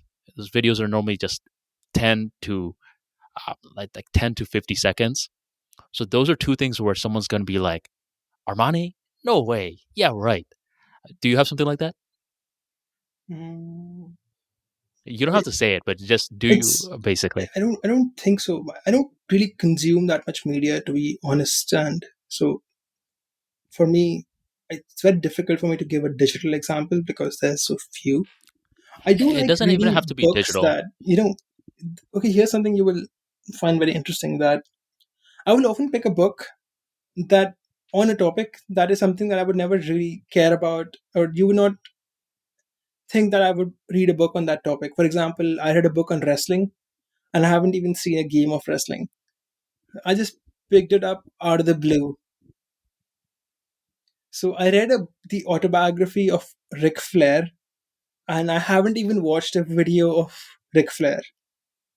I think someone just recommended that book to me, so I bought and read it. I just did not care enough to. Well, I don't care about wrestling at all, so I did not watch it. And Nice to I've meet your done boy, this bro. quite a few times with a lot of different people, where I just read something and I basically don't follow that particular thing at all. I just don't care. Like, I read Bruce Lee's book and I found it very interesting, Hmm. but I don't particularly care about Bruce Lee. I've only watched one of his movies, like Strike, some dragon movie or something, and I just don't really care about Bruce Lee. I think his book is interesting, but I don't care about the person. You've read the autobiography of Ric Flair and Bruce Lee, and those are things that personally, I wouldn't have been able to expect from you, especially the Ric Flair one, Mr. Nature Boy. Nature boy, yeah. Woo. Yeah. Yeah, for me, I mean, with books wise, I pretty much read everything, man. There's no such thing as this for me personally, since I do YouTube videos, host a storytelling podcast, I do read fiction where in the self-improvement space, they normally talk down on fiction or say it's a waste of time. Personally, for me, it actually provides a lot of practical value because it allows me to present a story in different angles. So Hmm. that's my version through books. Interesting, man. Anything else before we transition to the next topic? I don't think there's much there. I'll tell you how I consume media, and most of it is I become interested in a particular topic for whatever reason, and then I will research the shit out of it, and I will try to learn as much as I can, and then my interests will move to a different topic. So recently, I read a book on someone climbing a mountain and dying. Like it's a book called Into Thin Air, and it's a very interesting book. I recommend reading it, and that got me very interested in the act of climbing Mount Everest. So I've been researching the routes and how people do it. So there's a base camp, then there's camp one, camp two, camp three, and then there's a summit. And you know that these guys, the best way or the safest way to do it is to have a time upon which you turn around. In the sense that at 2 p.m., even if you haven't reached the peak, if you did not get to the peak by 2 p.m., you'll just turn around and go back down, because if you don't do that, then by the time you will descend, it will be night and it'll be very risky for you to be down, or to descend. So there are many people who go all the way up and say just 300 feet below the summit, and Hmm. they have to descend because it becomes very unsafe to keep climbing. Because it's not, see, if they keep climbing they will get to the summit for sure, but 85% of deaths happen while descending. So Oh, getting to the summit is the easy part. Getting but back coming down is down the alive is the hard part. and this may be a dumb question, but is there any part of the Mount Everest area where you could put like a base camp, or are you just climbing the entire time? Oh no, there's three camps in the middle. So there's the base camp where you just start. Then there's Hmm. camp one, camp two, camp three. I think there's also camp four. Yeah. So these camps are there, and people will typically rest a day on these camps. So they will climb up, then rest for a day, then climb the next up to the next one, then rest for a day. But the last camp is in something that's called a dead zone, where the air is so thin that humans can't stay alive for an extended period of time. So they have to wear this mask and breathe bottled oxygen. So they can't stay at that particular camp for too long because they're using up oxygen. Into the Thin Air. That's the name of the book. Into Thin Air. Into Thin Air. You just got me I curious listened about to it. the audiobook and I recommend the audiobook. It's very well done. Okay, I'll drop the links in the description box right on below. And you made a point earlier, which I thought was unique. You said uh, uh, a lot of people from the West tend to take these risks. Any idea why you think that is? I think that historically, if you take Eastern societies like India, China, or anywhere there was a lot of vegetation, what ends up happening is that there's a lot of resources, there's plenty of food for everyone, that these cultures just did not need to develop an attitude for doing expeditions or finding new lands, because they just needed to stay at their place and live peacefully. And I'll give you an incidental example to corroborate this. Okay, if you take, I was reading a book on ISIS. It's a terrorist organization in the Middle East, and what they do is that they give their sex slaves birth control pills. And apparently, birth control is against Islam, but the reason they do it is because if a fighter who is a terrorist becomes basically ends up getting a woman pregnant and has a kid, this terrorist would not want to continue his terrorist activities. He would probably want to settle down and become a farmer or something and raise his kids peacefully. To keep these people on the battlefield, it's essential that they don't end up having children. Because your natural reaction as a man after you have a family is to protect your family, not fight for other people's, or fight for other things. You would want to be in peace if you have children. And if you are a single man or single people, you would probably be more willing to go to a war zone. So to keep these guys in the battlefield, these ISIS women are given birth control pills. So now you take a society like China, India, all these people had enough food and everything that they just did not, they were breeding a lot, they were having enough children, and they just did not give a shit about doing things that will probably kill them. But if you take Western societies are in very cold places where there's not enough food. So historically, they would have to take resources from each other by wars, or discover new resources by going to a different place. And culturally, if you see, that's why they tend to care about the name of the person, like who was the first person to do this, or who Hmm. was the person who discovered X technology. If you go to India, like people, Indians historically did not even maintain records. They just did not care who was the first person to do something, who was the second person. Like it was not important to them. But to Westerners, it's something that's very important. So Westerners, when they started doing what they were doing was they were essentially getting in a boat and then just taking that boat and seeing what they found. Like they were discovering new lands and Hmm. discovering new routes. And that's not something that people in the East do or care about. It's a white people thing.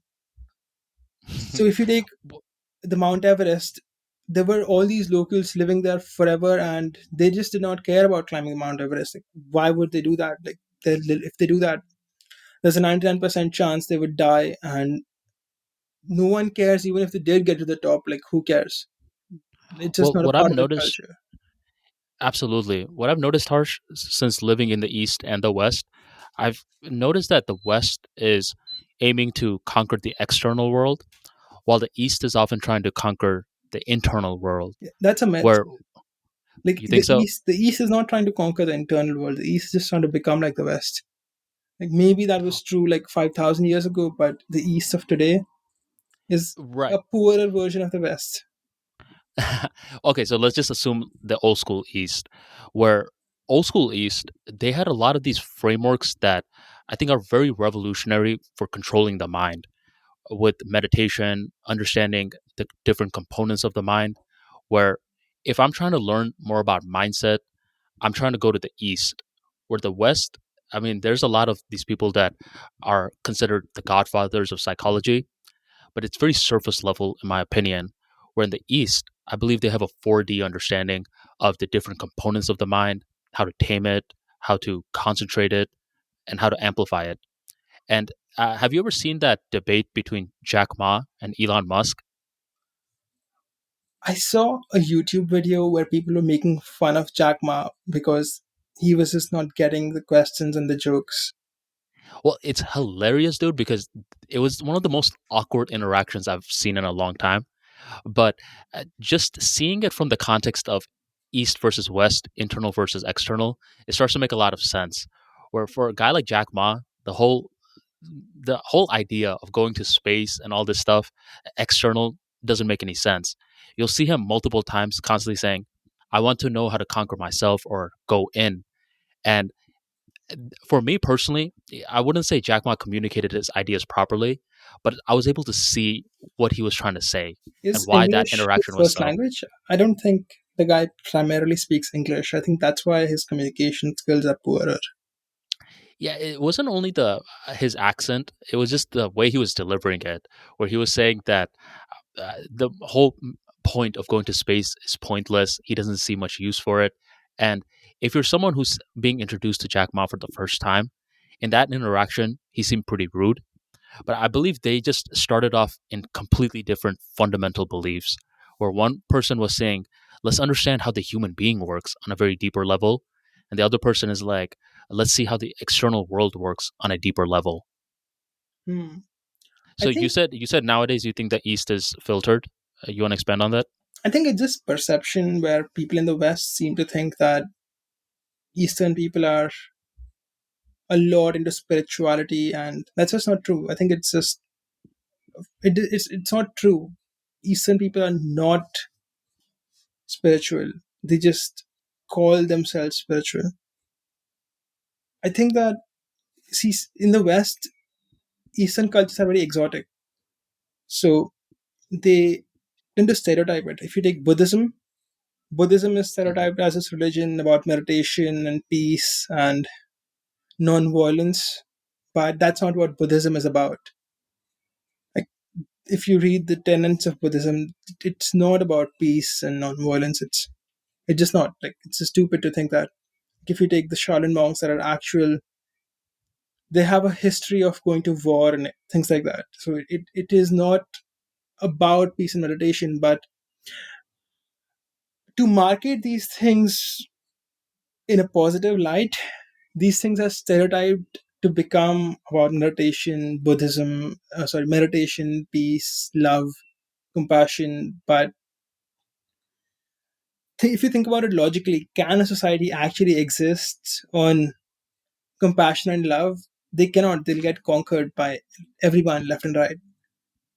So I think that it's just perception, just like how people in the East perceive people in the West to be total brutes who have zero culture and understanding of the world, when that's not true. Like, people in the West are not complete idiots either. So it's just the fact that people tend to stereotype cultures that they do not belong to because they do not understand them well.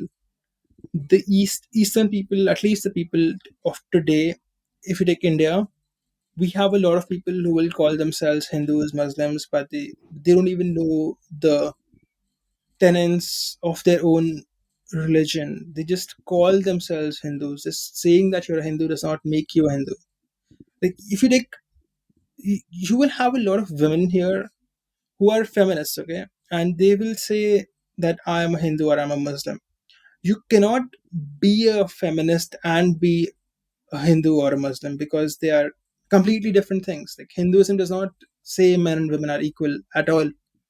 Hinduism says that for a woman, her husband is her god, and a feminist is completely opposed to that idea. So you cannot both be a feminist and be a Hindu. But we, at least the people in the East of today,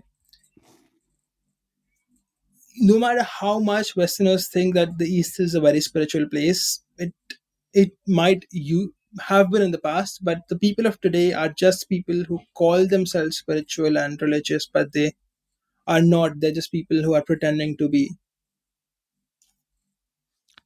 I believe it was on episode 2 or episode 3 where we were having a discussion on the importance of reading old school literature. And this is very important nowadays, where uh, a lot of people are operating with incorrect knowledge and they're claiming themselves to be something that they're not. So, to understand the East, I believe you got to go backwards and you got to read some of the ancient texts. And honestly, the main thing, in my opinion, Harsh, is that you should never just get all of your information from one source. Since being in the West and being raised as someone from the East, having a little bit of both, I see the strengths and weaknesses of both worlds. And my personal philosophy is to try to grab bits and pieces that work i- for me personally. I'm not like, oh, I'm just Team East or I'm just Team West. I believe there's certain things that the West have a head or have strengths in, and they also have weaknesses in. Where old school East also has strengths in and weaknesses in. Do you find yourself learning like that, or are you leaning towards one side? I think I try to focus on the truth, whether it's the East or the West. I don't think that it really matters whether something originated in the East or something originated in the West. I think if it's truth, it's truth. The simplest example I can give you is martial arts. People think all these Chinese martial arts like Wing Chun or karate, or like karate is Japanese, but all the Chinese martial arts which look really good, and it looks very cool, but it doesn't really work. So if it doesn't work, it's stupid. Like, you're just dancing then. What do you mean it doesn't work? If you know Wing Chun or Taekwondo or something, maybe not Taekwondo, but if you know Wing Chun, what's the other one in Chinese? Wushu. And you get into a fight with an MMA fighter, you're gonna get beat up. And there was a guy who was doing just that, and the Chinese government hates him, so they keep lowering his social credit score. But basically, these martial arts, quote unquote martial arts from China, like Wing Chun, Wushu, they don't work in real fights. So just because it originated from the East and it looks really cool, the moves look awesome, and they talk about chi and energy and everything, if it doesn't work in real life, it's stupid and just dancing. Then, from what, as far as I'm concerned, so some people become, they're a bit of, they're purists in the sense that they think that this is the place of origin of martial arts, so this is the best martial art. But I'm someone who cares about results and truth, and if you put people from MMA into fights with people from Wushu, the people from MMA tend to win, and overwhelmingly they tend to win, and they tend to not just win by a small margin, they tend to beat the shit out of the people who are doing these Chinese martial arts. So in that case, I would strongly prefer learning a Western martial art because it works. But if you take something like culture, or if you take, if a Western people are not very reserved about their sexuality, in the sense that they will, a lot of them will basically be considered whores in the East, and a lot of them waste a lot of their time just chasing women or trying to get pleasure, and that is not something I would want to do. And it's not about East or West, it's about making the right choice for myself. So I think the best solution for everyone is to logically consider things and try to arrive at truth rather than care about whether something is Eastern or Western. And a lot of people will stick to their side, in the sense that if you go to India, you will find a lot of people who will praise yoga for its strength benefits, and they will deride people who go to the gym like it's some kind of unnatural thing to go to the gym. So Really? yeah, if at least in the lower middle classes of India, you will find people who, if you mention that you go to the gym, they will look down on you, even though they're skinny, fat, and unhealthy, and they will try to act like you're doing something that's completely unnatural, and you should instead be doing yoga and climbing stairs, even though they've been doing yoga for so many years and they are skinny, fat, and unhealthy. So it clearly has not worked for them. So people will stick to some kind of ideology, like people will think yoga is the best of them all, even though if yoga was the best for building strength, where are all the powerlifting people who rely on yoga for their strength? There are not, they don't exist. So Well, you, is you right? Was yoga ever meant for strength, it or was it meant wasn't, for? it's a spiritual Oh, you're basically practice yes. that's You're basically from, saying yeah, it's just about, it's about spirituality and strengthening your body so much that you can meditate for a long time. It is not something that is primarily meant to make you strong or fit. And there are bastardized versions of yoga like power yoga, but that's essentially just cardio, like you're just doing it really fast. But people will still do it because they have this thing in their head where they feel that because I am from X culture, I'm supposed to believe this is the best thing, and mhm. it's how it is. Yeah, man. I mean, especially here where people think of yoga, they're thinking, oh, well, it's just a bunch of people that are just stretching. Where in a lot of parts in the West, they don't understand like the art and science of yoga, like that there's different types. There's hatha, karma, bhakti, raja. And they're like, Oh, it's just for stretching. It's Where it that's uh, true. It's just for stretching. As far as from what I can tell, that's what 99% of people who say they do yoga are doing. They're just stretching and making poses. yeah, and that's like one part of yoga known as hatha. But you just said as well, it's like the spiritual foundations, which is important. But my thing is like you should be able to do the weightlifting components of the West or East, because I understand what you said with the whole certain people look down on weights. Where one time I visited overseas in Bangladesh, and I proudly told my uncle, "Hey man, I've been lifting weights. Don't I look bigger?" And he was pretty irritated. He's like, that's going to mess you up, right? You should be swimming more, not just lifting weights. And a lot of them think that it's like this answer versus this answer, where I think you could do a little bit of both.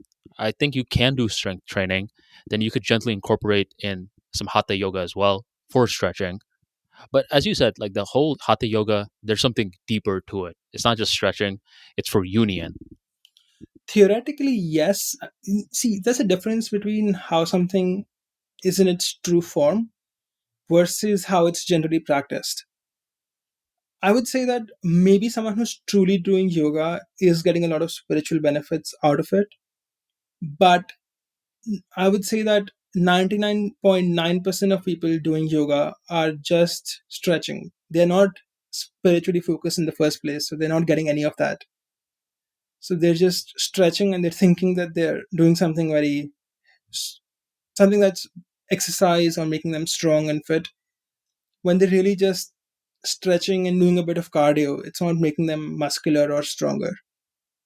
So I think that if people are clear about why they're doing something, then it's fair. Okay, if you're swimming to swim, then cool. But if you think swimming is going to help you squat heavier weights, then that's just stupid. Are people over there thinking that where they're doing yoga and they're like, it's going to make me stronger than the gym?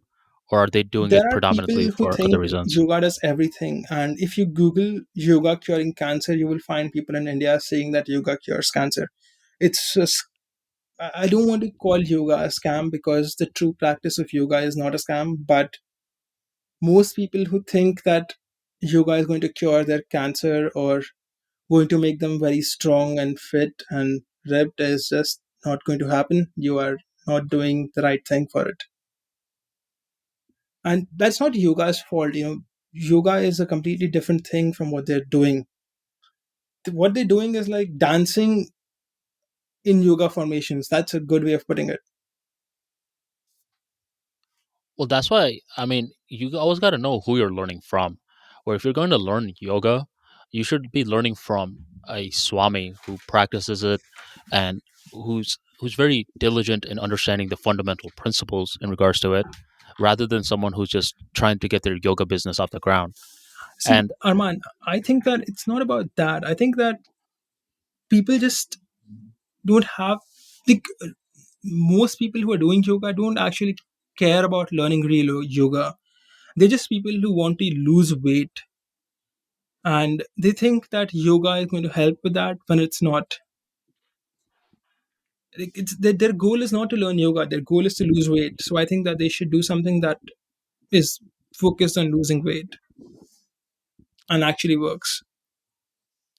got it. And would you say that there are people who are trying to understand the basic fundamentals, like the art and science of yoga, where you're from, or I have most not people are just met leaning towards it? anyone like that. All the people who say they're going to a yoga class or want to join a yoga class, all of them are doing it because they want to lose weight. Like, they've gotten Yeah, man. fat and they need to exercise or do something, so they say I'm going to join a yoga class, and that's how they end up in yoga. At least all the people I know who do yoga do it for the weight loss. Gotcha. And that's unfortunate because yoga is so freaking complex. It's very systematic, very beautiful once you really understand the nitty gritty details of it. And that's actually a field that I have a lot of curiosity on, and not the way that the public uh, perceives it.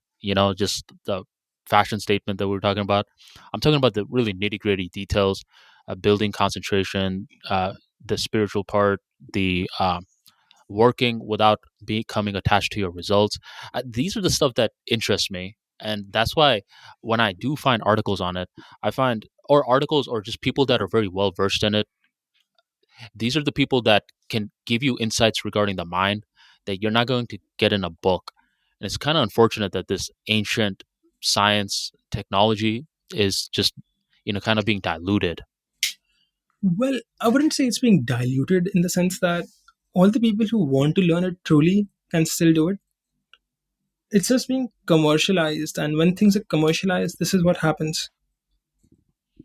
You get people making false claims and people falling for it, and that's just how it is. Like if you take Buddhism is commercialized now, and now it's all about meditation, and that's like a bastardized version of Buddhism now. It's not real Buddhism. Another one is Tantra, where in the West it's just seen for sex.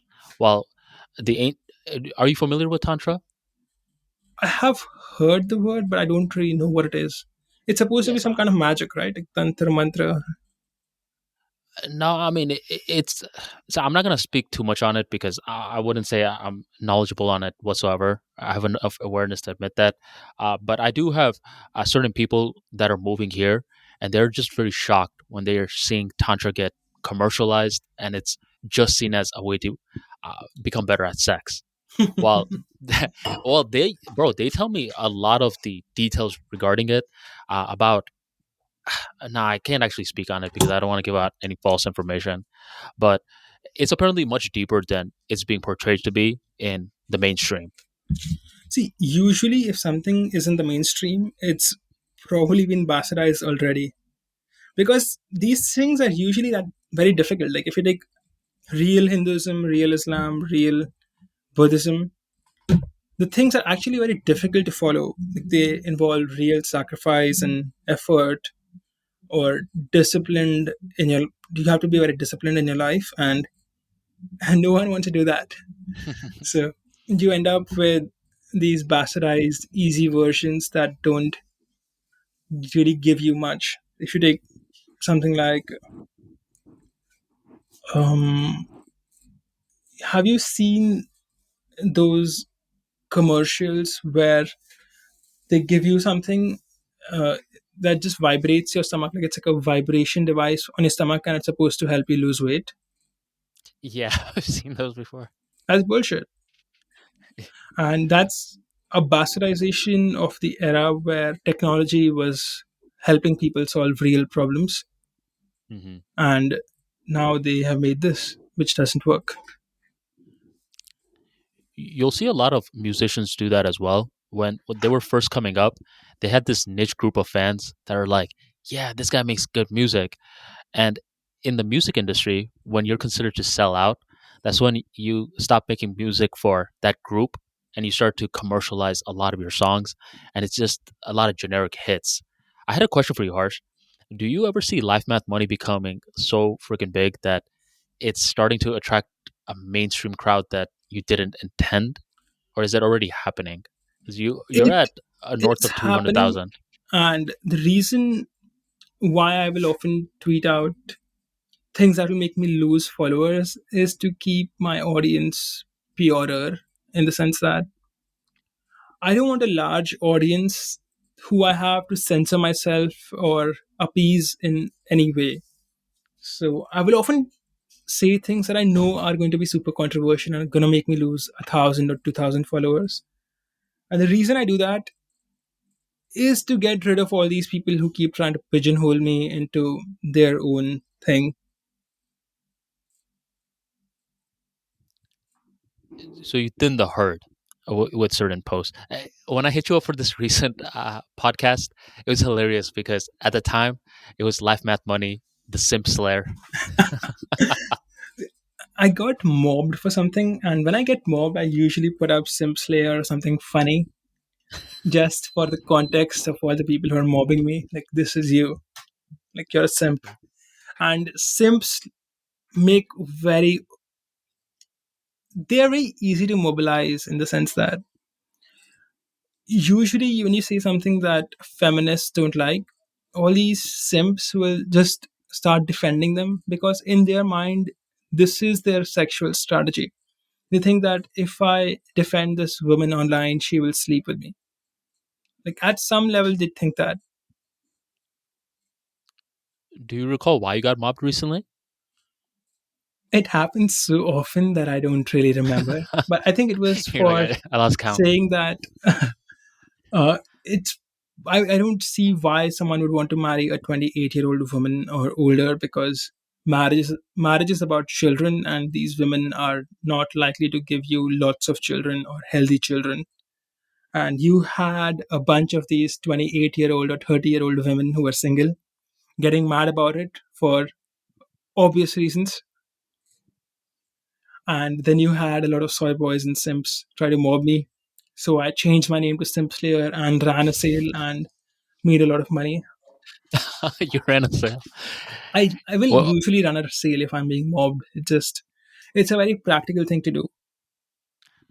the business side of it, I mean, how practical is it? Does it boost your revenue by a lot and get you some subscribers as well? See, it's a very easy way to make $5,000 to $10,000 in a couple of hours. So yeah, it's worth doing. Interesting. There are people who do get mobbed, but I don't think they ever have something to sell where They they're like, should okay, let me turn. be smart, Yeah. make something. Do you want to just roughly break down that process? I mean, do you like once you see that you're getting mobbed, is there like a promotional email that you do or No, do you no. run a See, promotion? on the tweet that people are mobbing you for, just put Uh up huh. your newsletter links and your product links and just leave it. Like that tweet. Interest. See, the thing is that when something is getting a lot of attention, it's not just getting negative attention. There's a lot of positive attention as well, and a lot of new people are going to see your account. So you might as well just leave your products and let them know that these products exist and they can buy it. You can like leave a sale link or something, Hmm. and that's how I do it. Like I don't intentionally go around trying to get mobbed, but It just when you happens. are honest and you say your mind, there are a lot of weak-minded people like simps, feminists, etc., who hate the fact that there's someone speaking the truth. So they get mad and try to mob you. So it is your moral obligation to monetize it. You're getting hate mobbed anyway, so might as well make some money out of it. See, it's like, you when you had slavery in the West, the people who were trying to free slaves and teach slaves how to read, they were the most hated people of their time. And that's what's happening to LMM, in the sense that I'm teaching men how to be free. And the people who want men to be slaves, like feminists, they hate it. Because see, if all men start thinking of themselves and they start like, okay, what do I want for my life, what do I want from a marriage, then no one will marry these women, and they're scared of that on some level. That's why they hate the fact that that's why they hate it when someone says that only virgins are worth marrying, because if everyone was doing it, then they would be single forever, which is why they try to censor it. Otherwise, there's no logical reason why you would want to do that. Like if you say something I think is stupid or I disagree with, I will not go around trying to censor you. But if I feel threatened, then I will. So that's what's happening here. You have these groups of people who feel very threatened that if more people follow this ideology, they will not get their way with the world. So that's why they hate it. Like that's it's the same reason why slavers hated people who were trying to teach slaves how to read, because then the slaves will start thinking for themselves and be like, okay, this is not right. Let's fight back. And do you go ahead? Go ahead. So, for example, yeah. So if you're telling men that you should pick a wife you should only marry a woman that's smart to marry, like, in the sense that you should marry a woman who can cook well and who wants to have children and is young and can give you lots of children. All the women who can't cook and are too old to have many children, etc., are completely predictably threatened by the idea, and that's why they try to shut you down. They don't give you any logical reason why you're wrong, because you're not wrong. They just keep calling you a misogynist, because when you label something it's easier to attack it. So it's just how it is. Like, it's how humans work. They are threatened, so they want to shut you down. But I am still here. Have you ever had one of those moments, Harsh, when someone or a group did mob you, and was your tweet reported as being harmful? When a lot of people report one tweet, something like that happens. Has that ever happened to you, or are you pretty strategic with your words? It hasn't happened to me, and to be honest, Twitter has never bothered me with things like this. Like, I've never had a tweet taken down. My It account happened to doesn't. me on Instagram, but for a completely different reason. Like, there was a tweet where I was quoting Stalin on saying that the way to take over a country is to first take over its press. And that post was removed for promoting hateful symbols and hateful figures. So, yeah, On like Instagram? on Instagram. Instagram is extremely conservative, and not, I would not say conservative in the sense that they have very strict rules, and their rules make no sense and are very arbitrarily imposed. So I don't think that quoting Stalin saying that you take over the newspaper to control people is promoting Stalin. I think I'm just trying to make a point about newspapers not being honest anymore. So, but they don't care. Like, I even appealed it and I lost the appeal. So it is how it is. Like, Facebook and Instagram have the worst free speech. And as much as people complain about Twitter, compared to Facebook, Twitter is like the bastion of free speech. Really? I actually thought you were going to say the opposite, See, I but don't no, for a think particular reason. Twitter has enough free speech, but compared to Instagram and Facebook, it's really good. Like, on Instagram, if you make a post that says, I am homophobic, that is hate speech. On And Instagram? on Instagram, I read the rules on hate speech because I was a bit surprised to see myself, like, get a post removed. So I read all the rules. And their examples are just stupid. Like, I wrote an article on this, and the examples are like, if you say men and women are not the same and one is better than the other, that is hate speech. So anything that implies that men and women are different is hate speech, and that's stupid. If I think apples and oranges are different, does that mean I hate one of them? No, but apparently on Instagram it does. And did you have something like that happen on Facebook as well, where you got removed? I don't know, to be honest. I don't actually check Facebook. I have a software, and what it does is that it mimics my tweets on Facebook.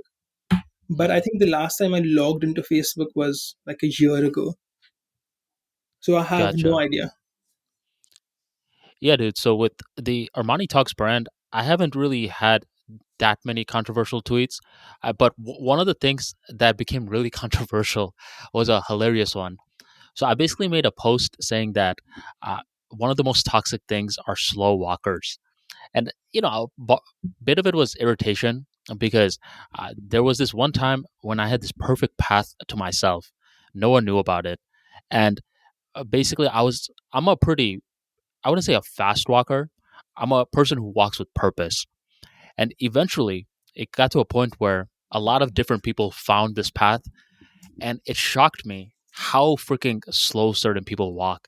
They're dragging their feet and stuff. And I made a tweet about this, and the tweet ended up going viral. And you know what comes with a viral tweet? A lot of positivity and a lot of negativity. And the Mhm. positive people were like, yeah, man, I mean, walk with some damn purpose. While the negative people were like, man, you should be ashamed of yourself for saying something like that. How dare you? What if the person is injured? I'm like, well, duh, buddy. I'm not talking about people who are walking slow when they're injured. I'm talking about capable people who are walking like they have no place to go. Yeah, you get a And lot of that, like the whole straw man argument. But what about some extreme situation? Like the tweet I mentioned, where I said that I would only marry a girl younger than 28. There were actually people calling me a pedophile for it. Like, I didn't say marry a 12-year-old. I said marry someone like who's less than 28. But according to them, like, if I want to marry someone younger, why not marry a 5-year-old? Like, it makes zero sense. But they wrote that to you? Yeah, I think a lot of people, like, I think there was like a group of people who were calling me a pedophile. So you have a lot of idiots online, and people have this thing where they pick a straw man and they think that attacking the straw man means they're attacking your argument, but it's a feature of being online. I think I strongly advise anyone who has this a lot to monetize it. Like, if you're gonna get all this hate, like, might as well make money off it. These idiots are gonna promote you for free. Man, I should have had a walking course. This is how you walk, folks, when that tweet Look, you went don't need a viral. walking coach. You just need anything, and just put it there. Yeah. It's too funny, man. I don't think anyone would have actually thought of that. Where initially, when they're getting mobbed, they're just in panic mode. They're like, "Oh my god, how do I make it stop? Oh no, all these people just searched my LinkedIn. What's going on?" But You I get don't used think to it. See, nothing you build the happens when you muscle get memory mobbed. for it. Mobbed, okay. Like, people who never get mobbed are very scared of it happening. But as someone who's been mobbed like dozens of times, nothing comes of it. Like, these people will come and go, and 2 3 days later, you're back at where you were. So there's to be afraid of mobs is just stupid. But the worst thing you can do when you get mobbed is apologize or try to explain yourself, because once you start doing that, then you're fucked. Like, they will not stop attacking you, and they will, like, it's like a bunch of hounds, like, if they sense some of this, if they sense a weak prey, then they will keep pouncing on you. But if you start making fun of them and start making money off of them, then there's no point attacking you, because you don't doesn't they can't hurt you anymore. Do you have a blog on this by any chance that I could link in the description box? I do On not, but I think that's a good topic I can write about. Okay, no, because I've seen, dude, different people when they get mobbed, the whole idea of not apologizing is very counterintuitive to them. So when you're over here just basically saying, "Yo, don't apologize," they're like, "Oh yeah," and now you're able to break it down with logic. I'm pretty sure a post like that will be in demand as the internet continues to scale. I agree. I think I should write it. I'm gonna do that this weekend. What's Yeah. interesting is that even if you're wrong, apologizing is a mistake, because it's gonna encourage them to come back again. Now you have to, if you apologize once, you have to watch your words forever. hmm That Because actually that Mhm. happened to a football player here, Harsh, where he was, sticking up for police officers, and the way that he said it, there was like this prominent basketball player who called him out, and basically got a whole mob on him. And this football player apologized, and he was just overdoing it with the apology, where he was stuck in the middle. The people that were initially agreeing with him were like, "Man, why'd you apologize?" And the people he apologized to were like, "How do we know you actually mean it?" So it was a lose lose situation for him. he made the mistake of apologizing. What do you mean he was apologizing for supporting the police? So in the US, dude, there's always like these moments when there's certain incidents that occur with an unjust shooting. Um, and the media will often just get that and run with it before context has been provided. Now, yes, there are certain times when a police does a shooting and does undue violent force too quick, but there are other moments when they do the force that was needed for what was happening. But you know how it works. Like someone will just kind of come and record the ending of what happened, not what led to that moment. And there's in the US, there's a lot of people that just despise the police officers, where there's another group of people that love the officers, and there's other people that understand that it's a context based issue. So this person was like, saying, listen, we need the police officers, which seems like common sense. Imagine any place without any law enforcement. Yeah, it's And gonna be people were crazy. just, people were emotional. They were just calling this person uh, detached from the world, didn't understand what was going on. And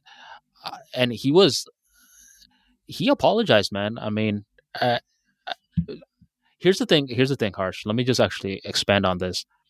Where I'm from, from Bangladesh to the US, if a cop tells us to do something, we do it without hesitation, just because my parents and just my culture kept programming that in my head when I was a little kid.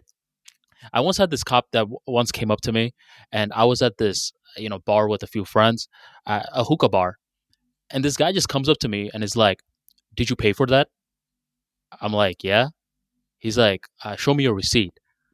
And this cop is basically just looking for trouble, and I could have easily been like, "Nah, man, am I being detained or something like that?" But the first thing I did on autopilot was just give him my driver's license and gave him the receipt too. Where I'm not gonna play around with a guy that has a gun and has the right to that gun. Wait, So your police officers normally carry guns? yeah, police officers. They carry Yeah, they guns? I mean they have a gun in their holster and tasers. Like all of them, or is it like just some of them? I'm pretty sure all of them, dude. Your zone?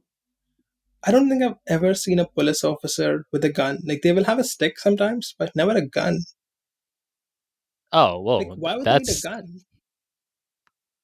bro. What if someone else has a gun and is shooting at them, like Oh a right, robber or something? it's so you in America everyone has a gun. I forgot.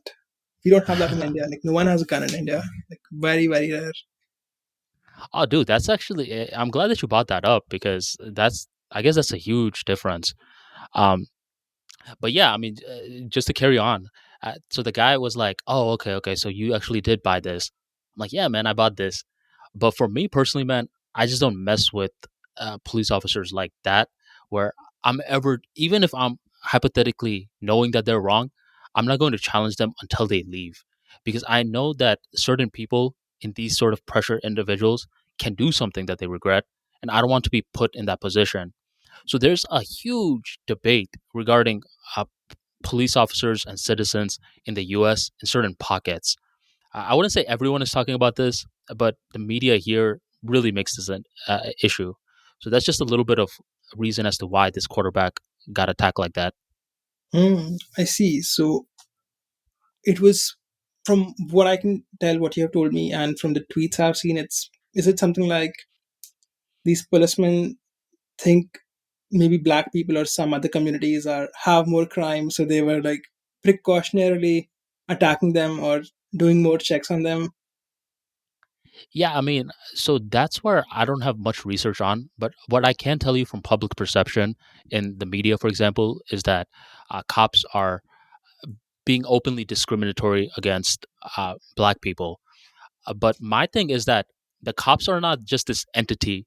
There's diversity within that as well. But once again, it's one of those things like the gender wage gap, where it's like at first you could say yes, no, but the deeper you keep getting in, there's a case to be made for both parties. You see what I'm saying? It's a very complex issue. What is the case to be made for the gender wage gap?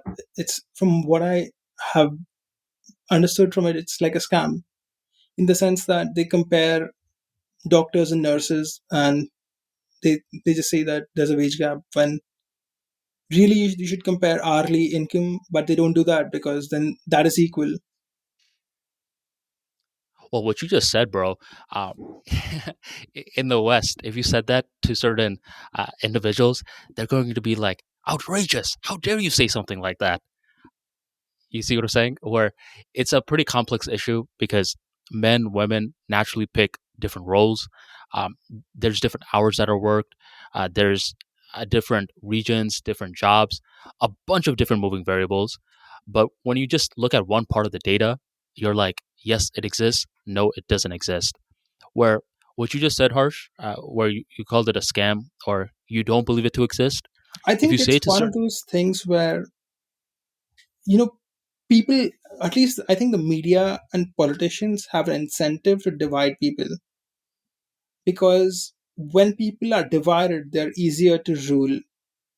I think that's why a lot of these things exist in the media and are repeatedly asserted, like wage gap or some racial attack and religious divides. And it's usually to divide people into groups, to polarize issues so that their people are easier to control. it's when too many people are thinking different things, it's harder to control them. And this is actually something that we learned in systems theory, where if you're managing like just anything for that matter, if everyone is thinking the same, then excuse me, if everyone is thinking the same, uh, and they're united under a certain principle, then it's like, oh no, man, we don't fall for that.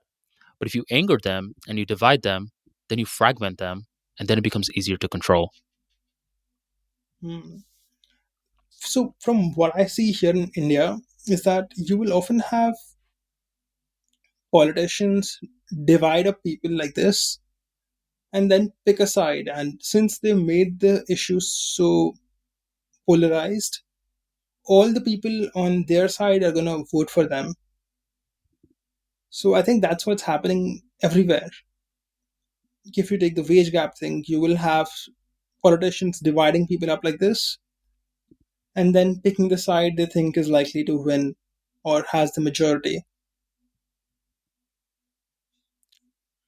Were you the one that was tweeting about politicians recently, and you're saying that they don't have real world experience, or was it someone else that I saw that? It could have been me too. But me, when is this happening? Because I do tweet about politicians being incompetent, but I don't think I have done it recently. You're like, I lost count. No, it was actually recently, dude, where I saw a tweet just popped up on my news feed, and I don't necessarily follow too many people, so they often show me tweets from people I don't even follow.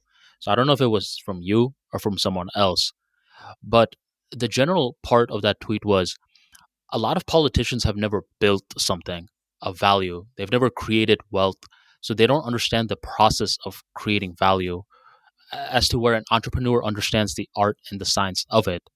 So when you Hmm. put this politician in power, they're over here saying stuff like tax the rich, get all the money from the rich. They have money in the secret bank, blah blah blah blah blah. And it's like, bro, you got to understand the art of creating value and understand that people who are rich got rich in a way of providing value. Um, They created the wealth basically. They have the wealth because that they created it. Like all, our lives are so much better because of the people who came up with computers, people who came up with operating systems like Windows, people who created the software that we're using to listen to each other, people who created YouTube. So the wealth mhm. that the rich people didn't steal wealth, they created it. But the reason this is because in a democratic system, a, being a politician is not about being the most competent. It's about being the most popular. So it's a status game. It's about saying the most virtuous thing and giving away free things and trying to get as much popularity as possible. It's not about competence at all. Like you can be the most incompetent person, but if you're very good at popularity, you will probably be a good politician.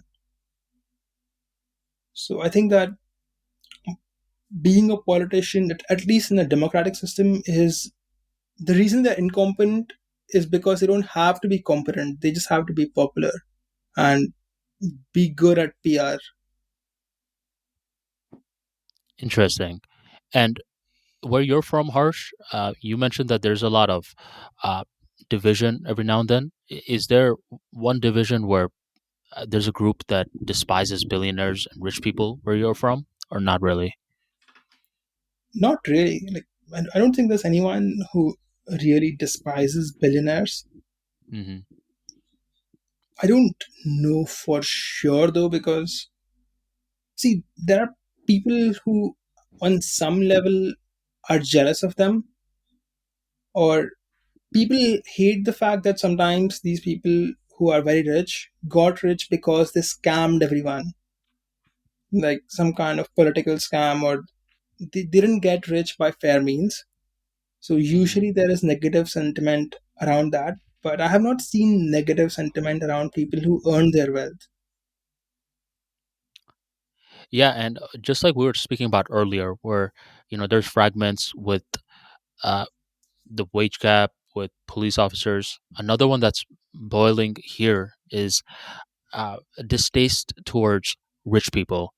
where I had this one college buddy who him and I used to be super close, and we chilled.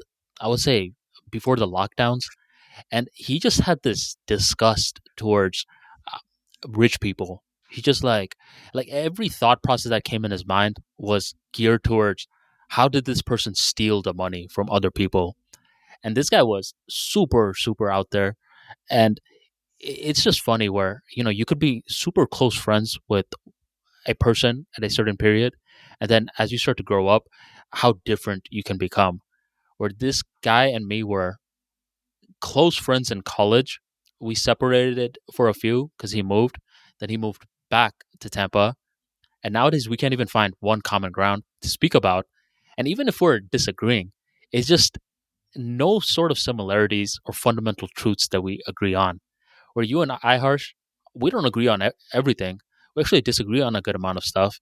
But there's certain fundamental truths that we believe in where it allows for interactions to even happen in the first place. Agreed. I think that, this whole group of people who think how did the rich person steal his wealth Hmm. is an offshoot of communism and Marxism, in the sense that the fundamental thing behind communism is that everyone should be equal. And in the case of how it's practically applied, everyone should be equally poor, but the theory is that everyone should be equally wealthy. So I think that your friend likely got influenced by Marxist thought. Yeah. And he's one of the guys that has all these subscriptions for mainstream media news. And he's just like, Armani, you don't have that? Don't worry, I'll give you my passwords. I'm like, bro, you can't pay me to read that garbage, dog. Uh, I'm very selective about the information that I take in. And he's basically trying to get me to read mainstream media content. I was like, not going to happen, man. What you said, that you have to agree with someone on at least the fundamental principles to be able to build a connection with them. It's a very Hmm. insightful and a very true thing. And you will often find that when you get into something like self improvement, it becomes very difficult to relate to people who live stagnant lives, simply because your principles are trying to get better, and theirs are like, let me just enjoy where I am, or I don't care, I'm lazy, or whatever. Yes. And it's even worse if you're married to a person like that, where let's say one person is a capitalist and the other person despises capitalism. How are you going to make that work for a long period of time? Oh man, doing that is such a mistake. To marry Right? someone who fundamentally thinks different from you. Although my experience has been that if you're a man and you're sufficiently dominant enough, Hmm. women will generally just change their minds to suit you. Like, women in love are not super adamant about their opinions. They are very fluid, especially if they're young. So I don't think it's that big of an issue if the girl is young and she respects her husband. The girls will usually change their opinions. A lot of great points you're bringing up, Harsh. Let's do a transition to a tweet of yours that I had pulled up, and I thought it was insightful, and I think you could add a little bit more context to it as well. The tweet is actually a thread, but I'm just going to read the first tweet, which is: This whole source wanting crowd is a part of Midwood College culture. Socrates and Aristotle didn't need to have a source, and neither do we.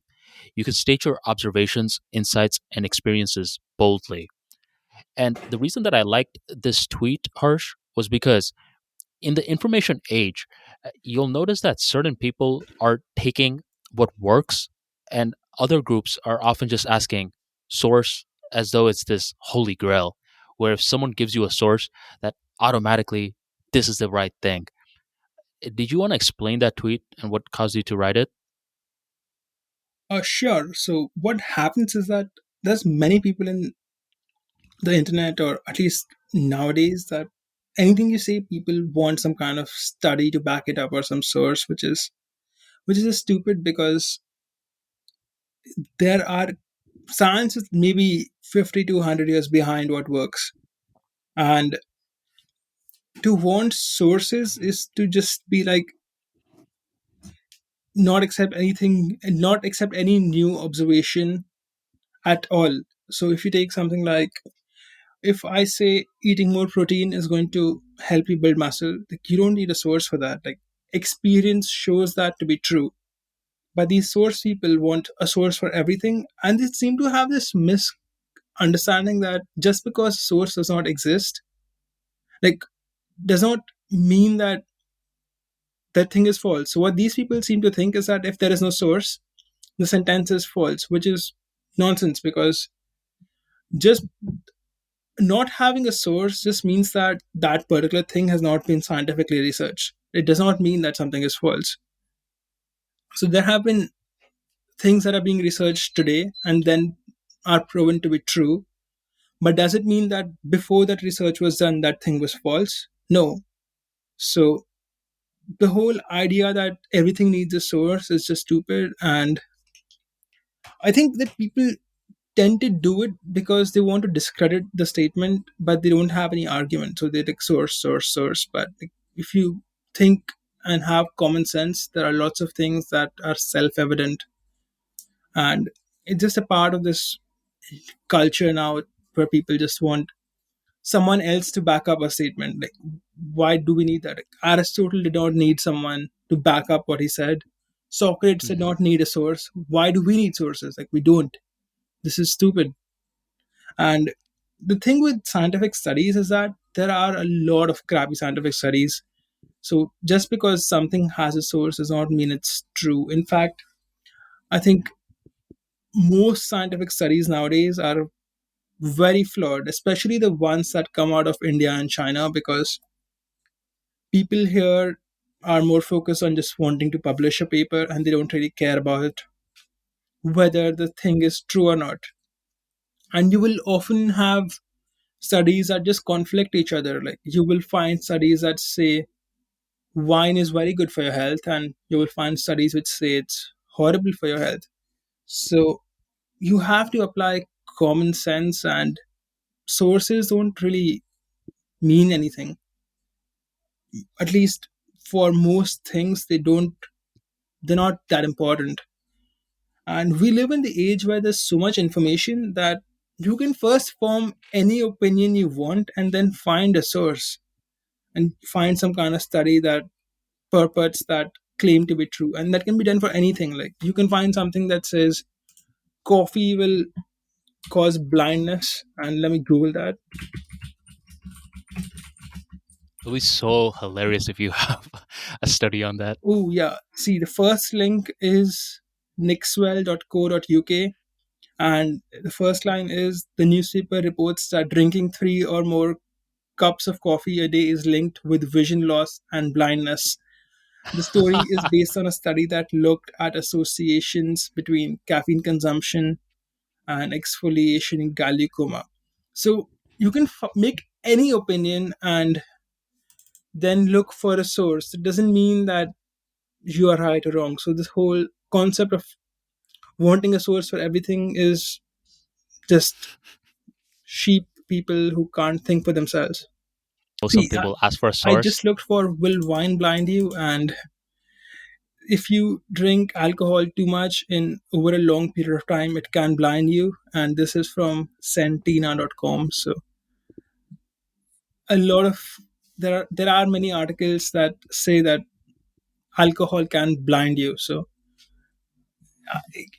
I know a lot of people who drink very heavily. None of them are blind. So I don't need a source to say that. I have my own experience and observations. So this whole source is nonsense. Like, it's not nonsense. There are places where you do want a source, but the vast majority of the times when people want a source, it's just them trying to discredit what you're saying, or they're trying to discredit your observations and your experiences in life.